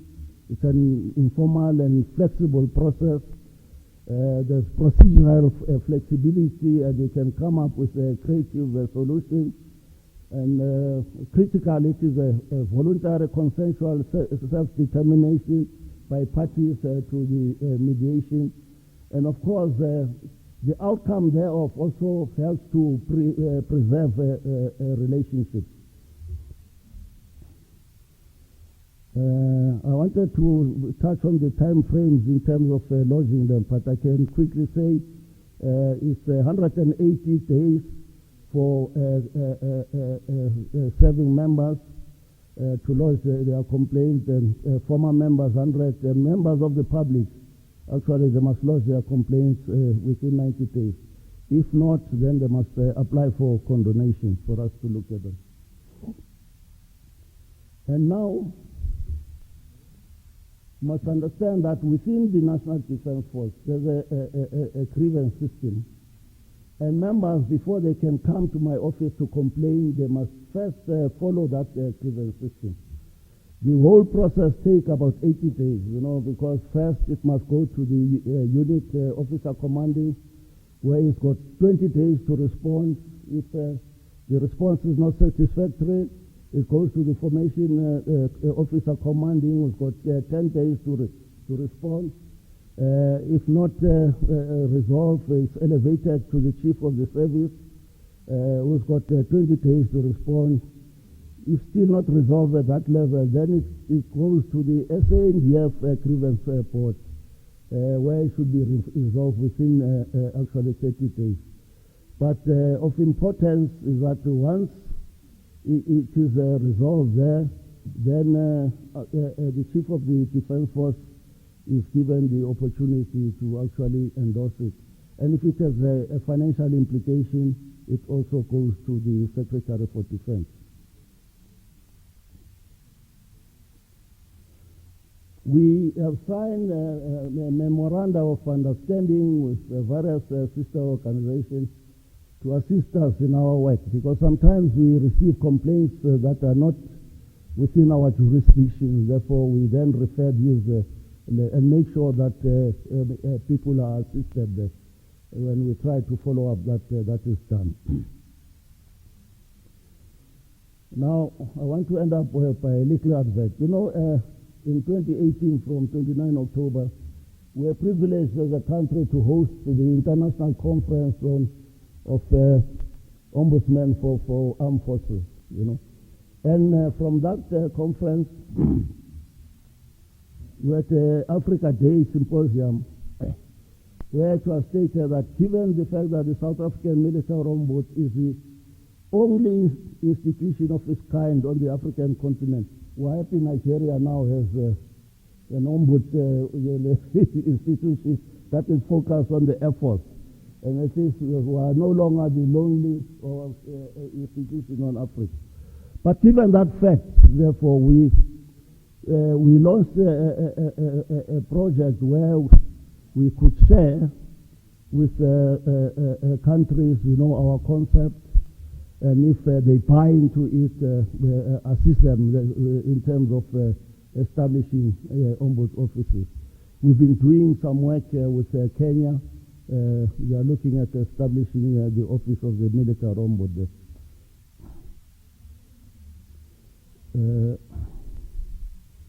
I want to conclude with a quote from a handbook for ombuds institutions for armed forces. It says, ombuds institutions play a crucial role in ensuring the armed forces operate with integrity and in a manner which is both accountable and transparent.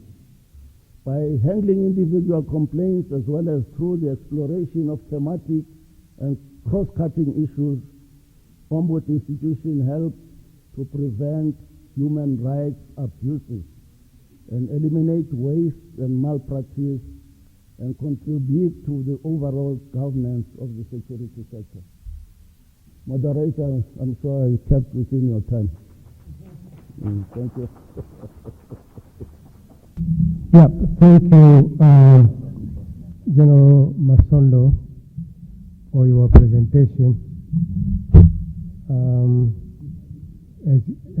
As you have said, again, your military ombudsman office is another unique office in Africa, because it's one of the few of them. I'm not sure if there is another one in the Nigerian one, and that is an Air Force. So those are unique institutions. I will not use more time to summarize what you have said. You have told it all, but I wanted to leave a space for participants to ask questions. And please, if you have any question, you may ask, but try to be straightforward as possible so that they can respond in time. So where do we start? We start with Anne. Welcome.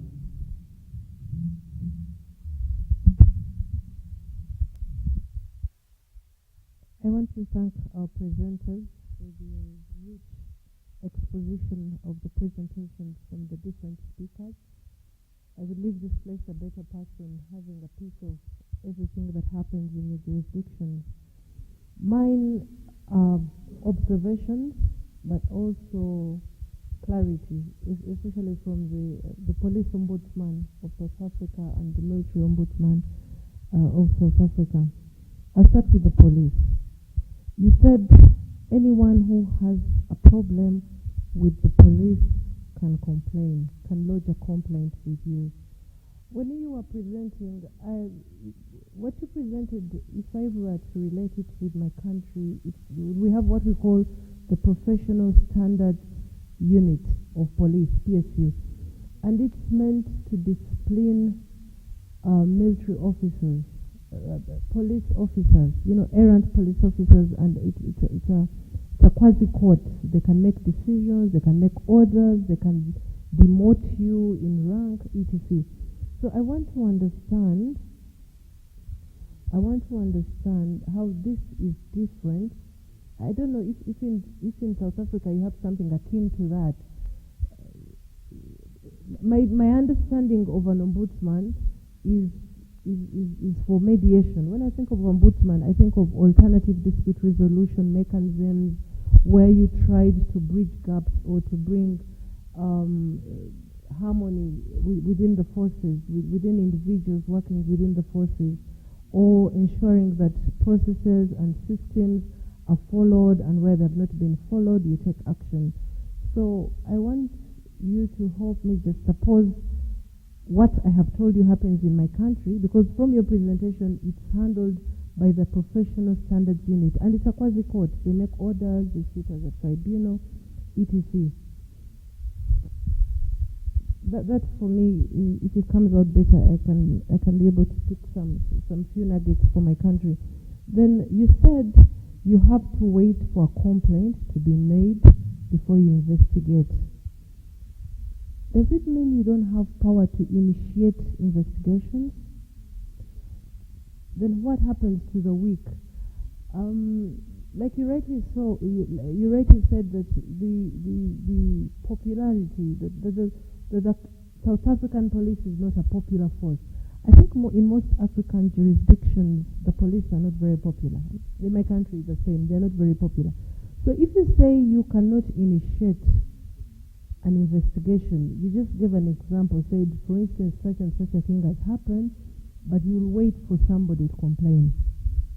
I imagine there are people who are weak. In my country, the people who cannot complain or lodge complaints against the powerful, the powerful either in the forces or outside the community that have been affected by the forces. So if you're just going to sit and wait for them to complain, are there those who cannot complain because of their bargaining muscle? They are weak in society. Either they are poor, they are vulnerable, and they just don't have the confidence to complain. How do you deal with those? And you've seen it. You are.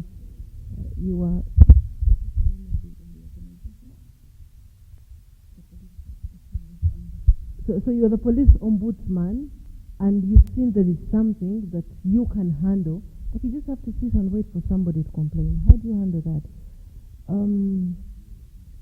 Then for the military, that's for the police. Now for the military, I noticed that you make orders or decisions. Do you implement them? How long does it take you to implement? I worked in court martial. I was a military prosecutor for a long time, and I know that decisions or prosecutions in military court martials take some time. They're not fast. So I would imagine that the rationale of you having a military ombudsman, which I want to sell to my country, we have discussed, would be to ensure that there is a quick justice, okay?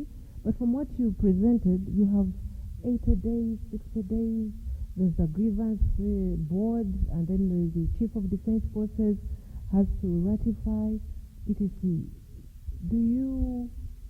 Does you think this takes a lot of time, and does it serve the purpose with which it was created?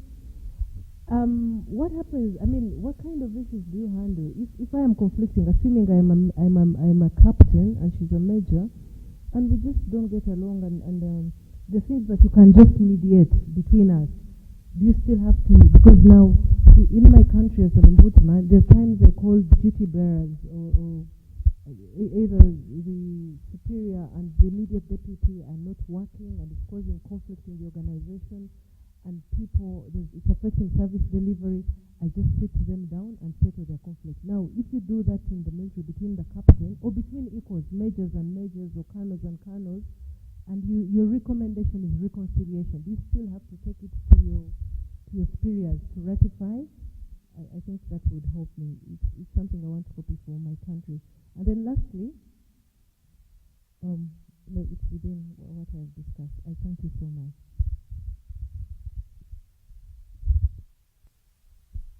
I think it's on now.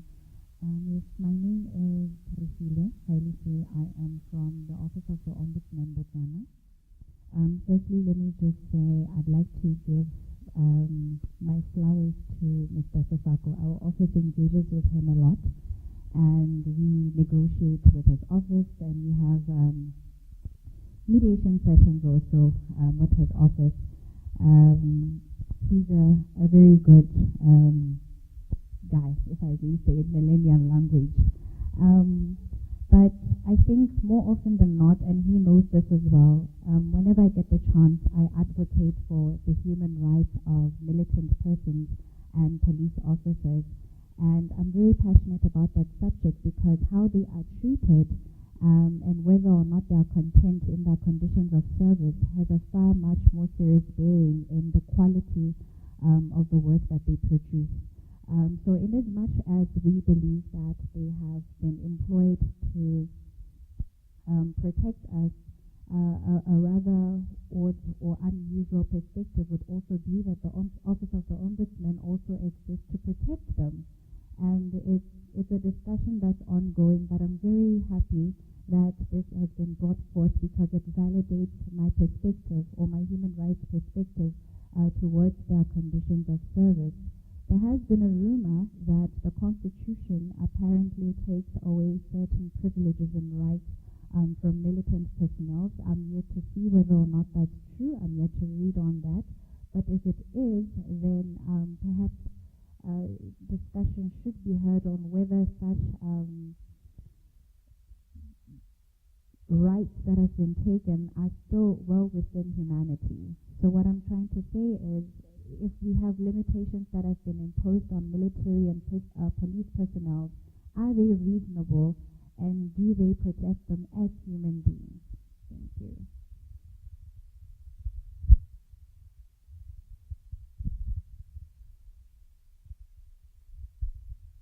Thank you. My name is Simpiwe Kamanem Kosana. I'm the Deputy Minister Ombuds. My question is to Mr. Sparko, the Botswana Police Directorate. I don't know. According to my understanding, in his presentation, anybody can complain to anybody. Like he was talking about the branch commander receiving complaints and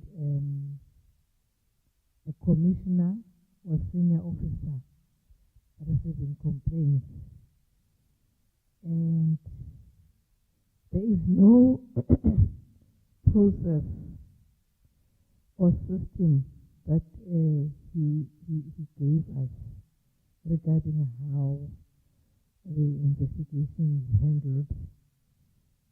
And in our case, we've got IPID, where they investigate complaints against the police, where they have systems and complaints handling mechanisms. Here it looks like it is haphazard, and it gives me an impression that when I listen to it, it may not be trusted that a policeman can just investigate another policeman. There is an aspect where he mentioned that there are internal complaints. I would assume it is complaints by police against police, and there are external complaints by individuals against the police, but I didn't get that there is a system, an investigative system of handling complaints and a process that is followed where when the complainant is not happy with the outcome of the investigation. Thank you. I'm saying mine is directed to the Botswana Defence Force. I'm not sure whether it is okay to ask the question because the presenter is not here, but let me just ask it to the moderator. Oh, okay, the moderator will decide. During the presentation, the presenter said that for some reasons, when the soldier retires, the BDF can withhold a pension. So my question is the withholding pension in line with the rules and regulations governing the employment of persons in the BDF, or is it not in contravention with the BDF Act or any act governing? Please, can you put the mic closer because they want to hear so that they can answer the question. I'm saying that my question is the withholding pension for an officer who is retiring from the BDF, is it in line with the rules and regulations governing employment in the BDF, or is it not contravening the BDF Act or any act that is governing employment in the service of the BDF? And because it was well articulated by the military ombuds from South Africa that soldiers, they are just civilians in military uniform. So what I'm discussing that what the military ombuds is saying, I'm also saying that soldiers, they are just employees in military uniform. They also have rights to employment. They have the right to sell their labor and be paid on time. And the other thing is that is it because the person who will be retiring, that person is supposedly out of the system. How do you punish someone who is no longer in your system by not paying that person on time? Thank you. I want to disclose upfront that, during my career I was a gunner, air defense gunner. So my hearing is not good. That time when we were shooting these big guns, we didn't have ear protection, So there are parts of the question that I didn't get properly there. So you'll assist me later. But I also want to, from the outset, you asked a question which I want to actually apologize to my colleagues there, because it was a slip of a tongue. I said soldiers are civilians in uniform. They're actually citizens in uniform, and therefore they've got rights. I realized it was a slip of a tongue. Okay. Now, there's a question that is directed to both myself and the police ombuds. Whether if we see something happening which is within our mandate and we don't receive a complaint, we just fold our arms and do nothing about it. I indicated, maybe it was not clear enough during my presentation, that as part of our work we actually identify a gap in our act, in that we cannot conduct own motion investigations, and that is seriously constraining us, and as part of the revision of our act we are going to include that. And this embarrassed us, particularly, during the COVID time. The soldiers manhandled one of the members of the public to the extent that they lost their life. And now the family, right up to the end, never lost the complaint to the office, you know. But how we eventually investigated that case, there's a section 611 of our act that says the minister can assign to the Ombuds any tasks that are not inconsistent with the act. And we therefore wrote to the minister and requested her to actually task us to investigate that case, you know. Now the other issue is concern about, you know, allowing people to who may have urgent complaints and want to go through the grievance system within the defense force that may actually take 80 days, you know, to finalize. You know, one of the reasons why defense forces are averse to military ombuds institution is because they've got this notion that they will interfere with command and control, you know. So this issue of making sure that before we can take on complaints, the members of the defense force have actually lodged their complaints within the defense force, and the defense force is given an opportunity to deal with those, you know. It helps actually, you know, build those kind of sound relationships where the defense force shouldn't see us as a policeman who actually, you know, don't allow them even space to do their own work, you know. And of course, a lot of members of the defense force worry about this thing when we actually refer them to exhaust the grievance system before they can come to us. But once the complaint is with us, we try and deal with it as expeditiously as possible, you know. And you'll recall that during my presentation I said we also found that mediation is something that allows us to deal expeditiously with complaints, you know. So when we receive a complaint and we receive a response to the complaint from the department, we explore possibilities of dealing with it through mediation. But the challenge at times, you know, is that you find that the department is not amenable to a mediation process, and therefore we've got to actually conduct a full investigation into the issue. But the other challenge, which we later resolved, you find there's a successful mediation at the level of the army, but the chief of the army does not inform the chief of the defense force, you know, about the agreement that was reached. And when the chief of the defense force becomes aware of it, then he says, no, I can't agree with this thing, you know. Then it takes us back, you know. So those are the issues.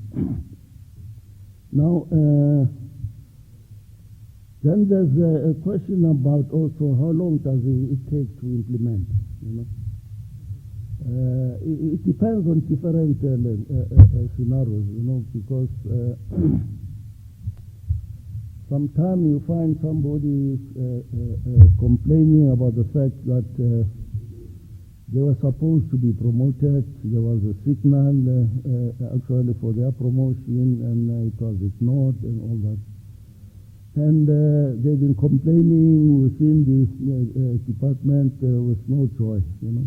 It comes to us. Finally, we find that the defense was at fault. But now there are issues of, you know, having to pay them back their salaries and all that. And those issues impact on the budget, you know. So at times to make sure that money is found to actually resolve that can take some time. But I must say, one thing that for us is good is the support we get from Parliament, you know. because Parliament from time to time calls sessions where we've got to go and account on the implementation of our recommendations, you know. And if they find that some of these are not being implemented, then they take the minister to task. And because of that accountability to Parliament, both the minister and the defense, they try and make sure that, you know, they expedite issues of implementation. Then it links to the issue of enforceability of our recommendations. Our recommendations are not binding. They are not binding. But as I say, because of the intervention of Parliament, you know, they are actually implemented. Otherwise, I think if there was no such intervention, then they would easily ignore. But there's a gap still that we want to address by way of revising our act, because where the minister does not agree with our recommendation, sometimes there's no provision that he or she must respond to us and give us his or her reasons, you know. So it may be a case that the minister does not accept this, then we're stuck, we don't know where to go, you know. So we want to then put it in our act that the minister must, within a reasonable time, notify us if he accepts or not accept the recommendation.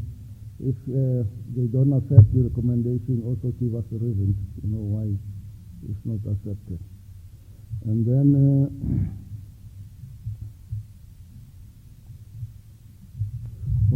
yes, there's a question whether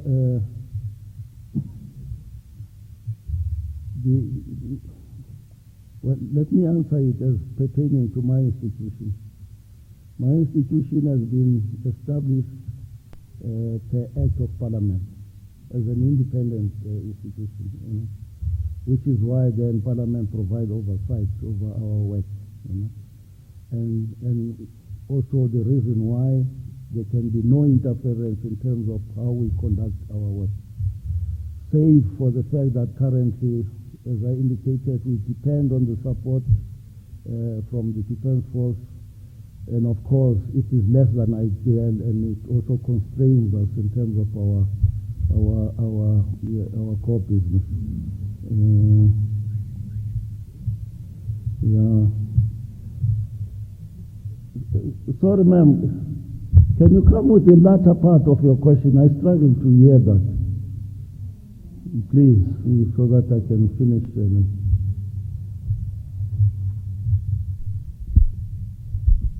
I don't know whether the latter one is that I was saying that if you withhold pension for somebody who is exiting the system, that person is supposedly out of the system. Then how do you punish somebody who is no longer working for you? How do you punish somebody who is no longer working in the system? Because if we are holding pension, supposedly that person is already out of the system. So how do you punish that person by holding that pension?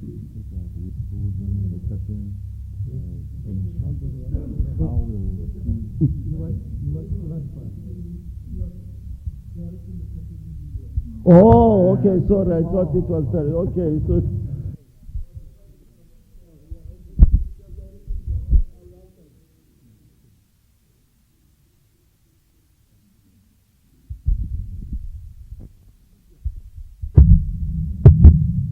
thank you. In terms of the questions posed to me, the first one, we do not have an independent professional standards body in South Africa overseeing the police.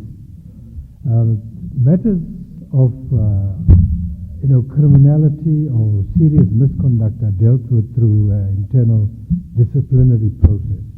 It's almost like a tribunal where a police officer who's now accused can employ a lawyer to assist, and the presiding officer has powers to dismiss the police officer or to reduce him in rank, etc., etc. So it's unfortunately not outside the police. The second question related to own initiative. Now, unfortunately, we don't have that power. There's an amendment to the legislation that's underway, and it's been underway for almost 3 years now. So hopefully in the next 2 years it will be finalized before I leave. But what has happened, we received those complaints through other channels. So for example, if the MEC for community safety or the local ward councillors of the municipality or the community police forum or neighborhood watch, if someone sees it, they would then engage on behalf of the individual. So when we do our outreach, we target key stakeholders so that we still get the complaint, but we unfortunately can't initiate it. Then we do mediation. Most of our complaints relate to service delivery. So somebody opens a case and they get no feedback on progress, or the suspect is not arrested. My investigators then would interact and engage at the local level, and sometimes if they don't get joy, then I would come in and speak to the station commander or branch commander, and largely the matters are then dealt with.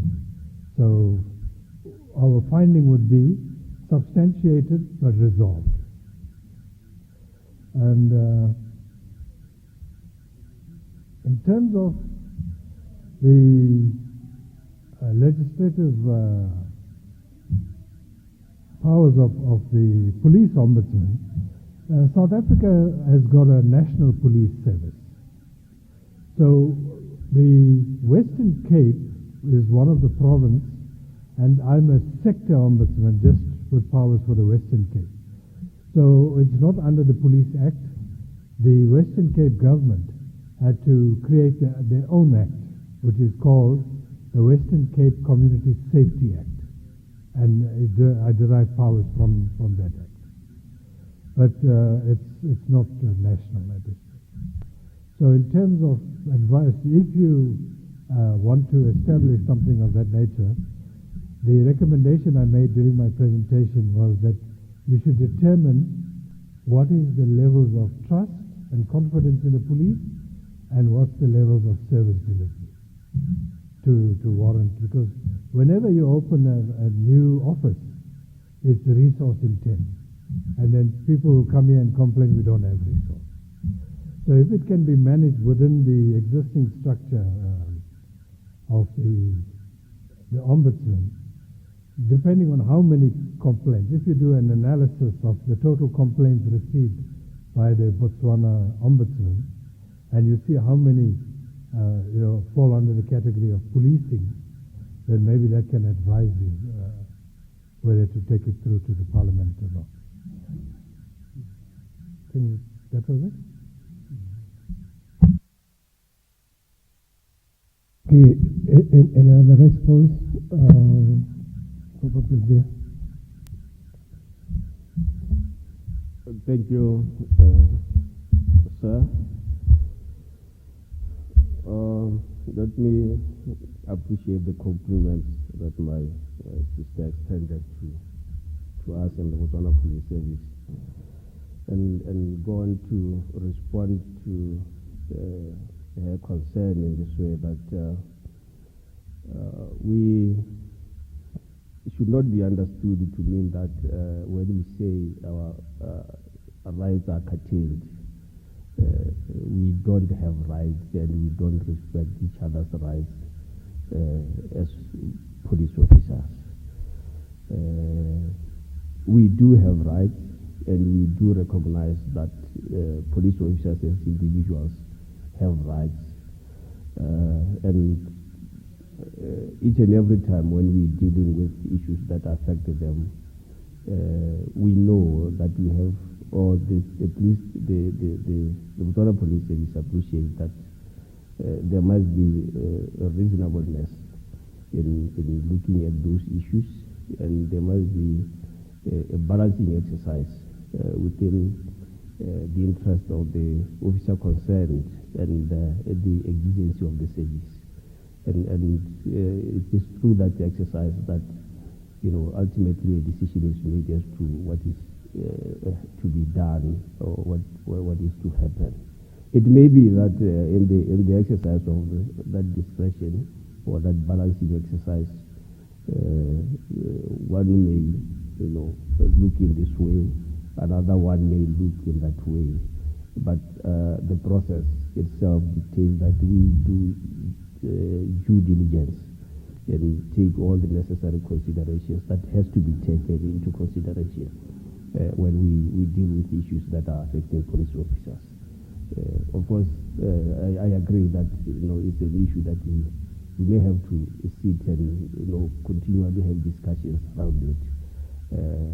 But the position as it is that we recognize that police officers as individuals have the rights, and they must be respected and taken into consideration as and when we deal with issues that affect them.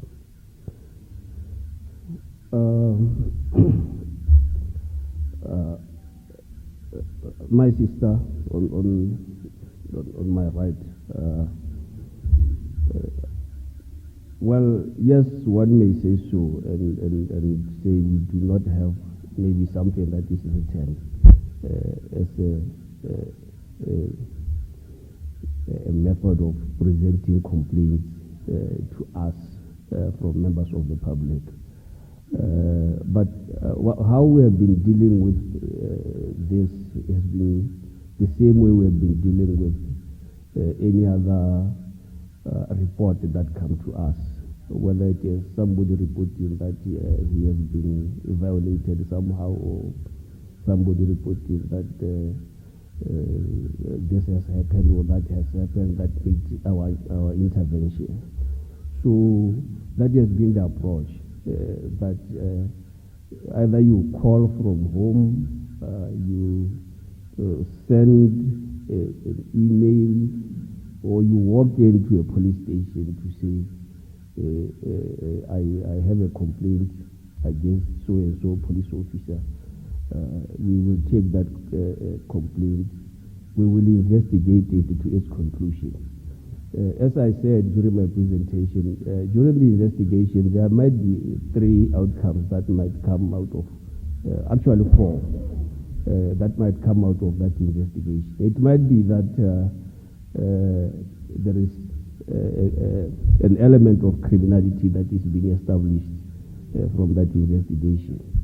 It might be that there is a breach of the disciplinary code that may be established during that investigation.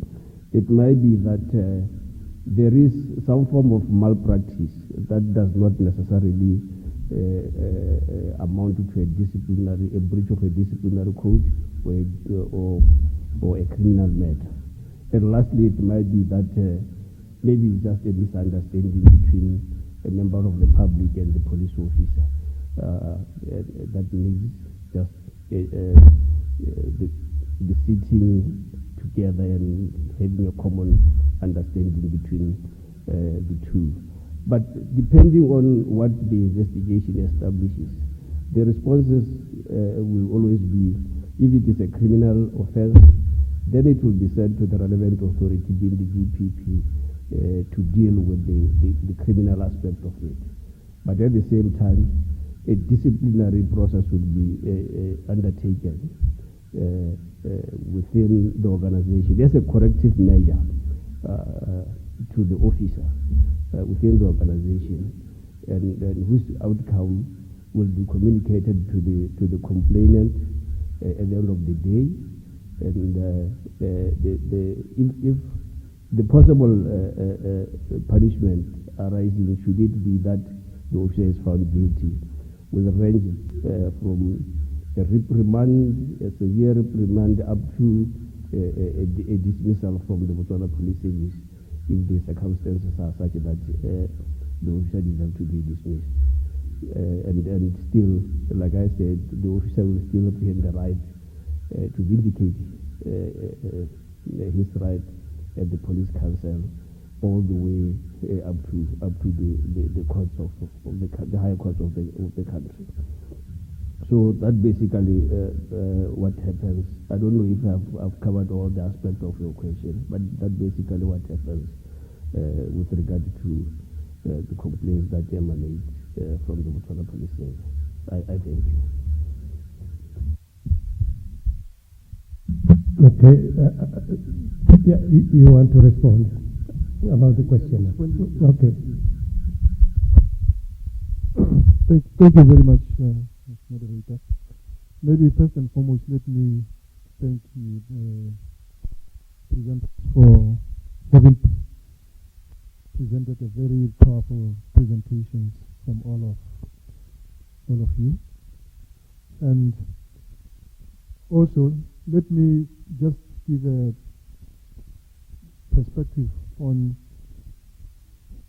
what is the difference between us, like me, I'm Inspector General of the BDF, and here we have Ombudsman.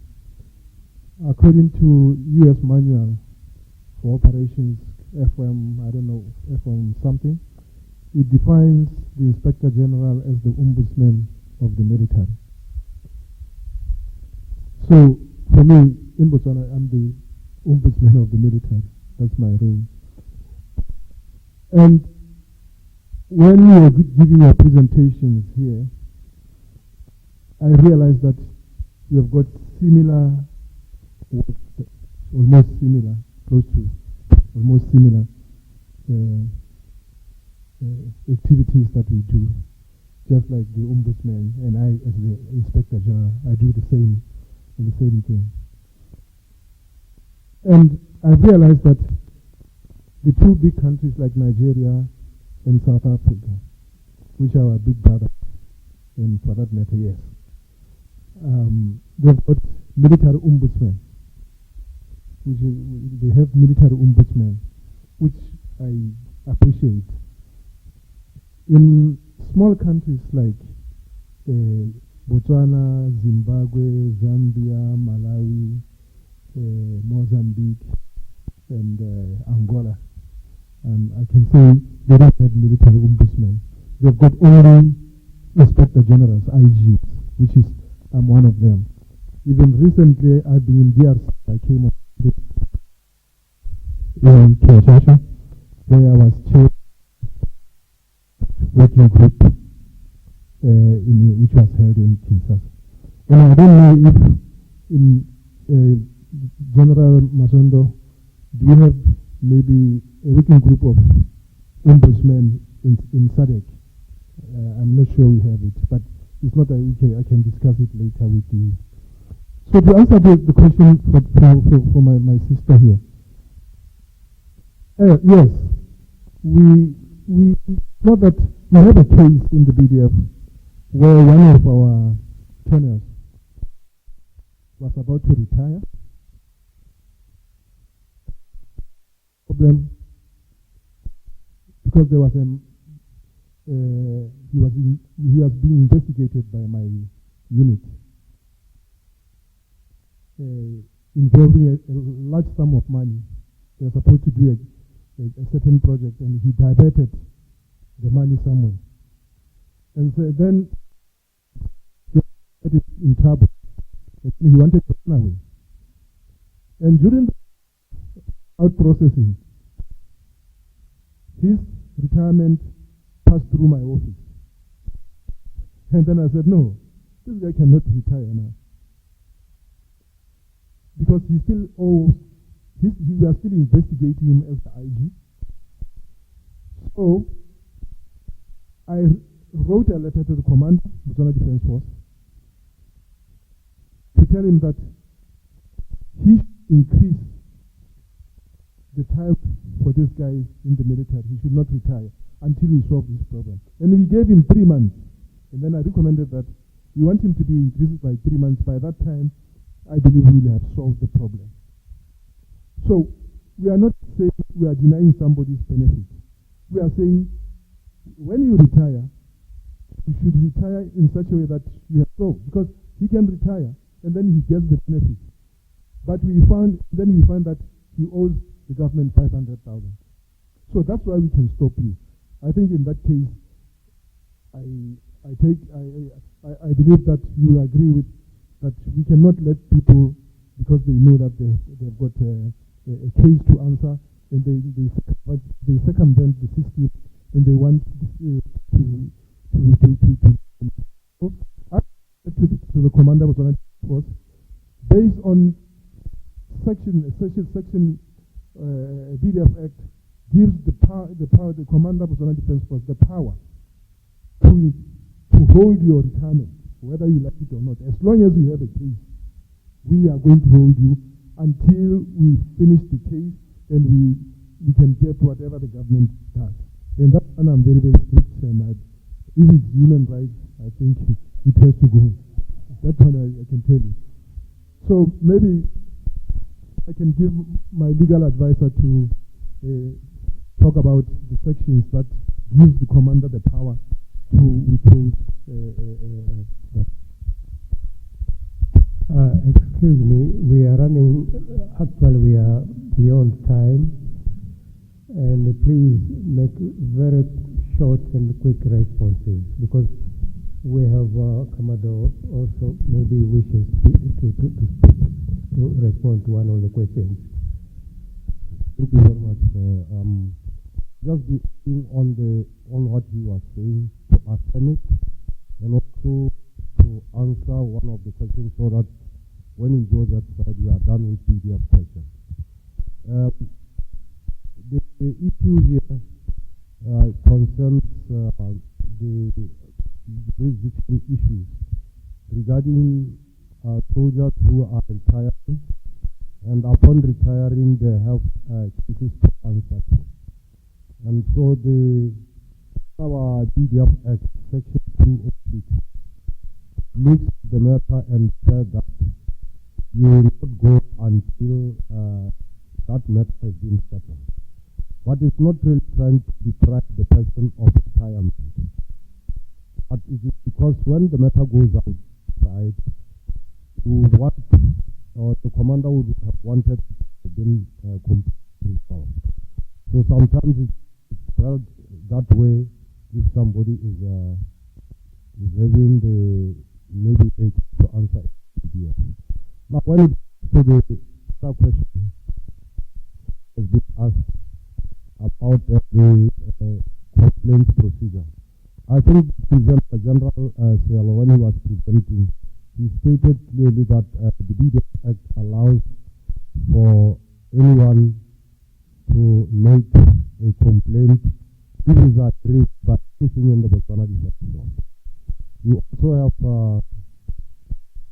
appeal process. You can appeal, for example, to the council. You can appeal to the reviewing authority.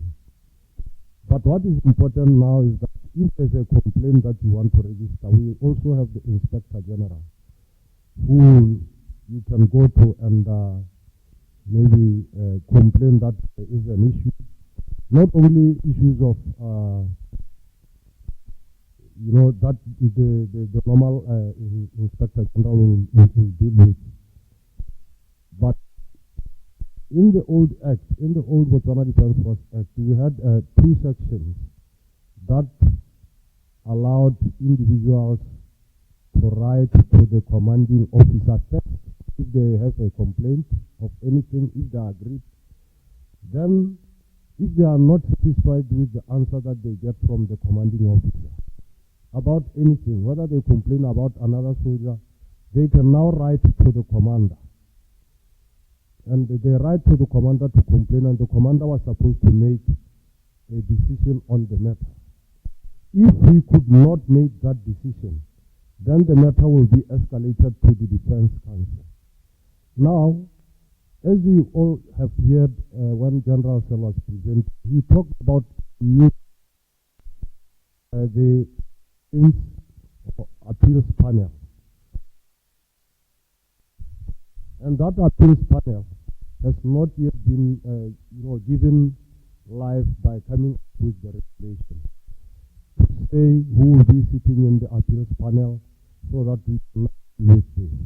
But the defense council is still there, and it has some subcommittees whereby the subcommittees sit to advise the main defense counsel on issues of complaints.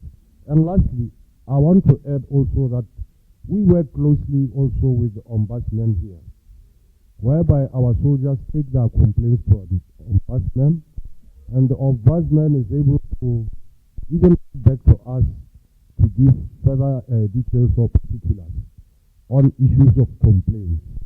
But sometimes they find that our mechanism in terms of dealing with those complaints are thoroughly investigated, and we give them the answers that they may require. I think only a few cases have really maybe even gone to court, which have been reported. Excuse me, can you summarize the time? We yes, have no time. I think that is all that I can say. Okay, okay. Okay, now let me give the opportunity to Commodore Alup. If you have anything to respond, you have nothing. Okay, thank you for being kind to us. Okay, now this makes us come to the end of our session, and once again I would like to applaud the presenters for their eloquent presentations, and I would like now to ask you at least to applaud them once again as a finishing point. And lastly, I would like to convey my appreciation to the Ombudsman of Botswana.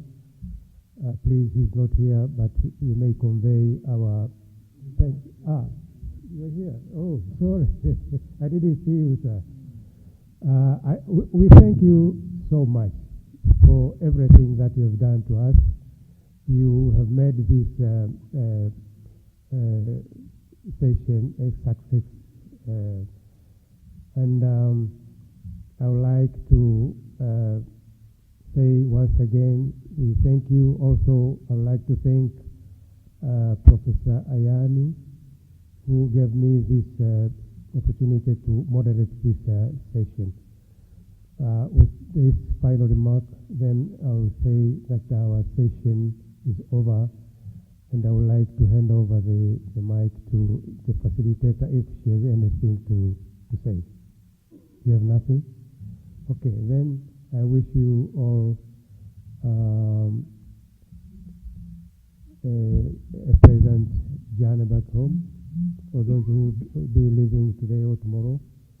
But I believe some of you, or most of you, will be meeting here again for the closing session dinner tonight.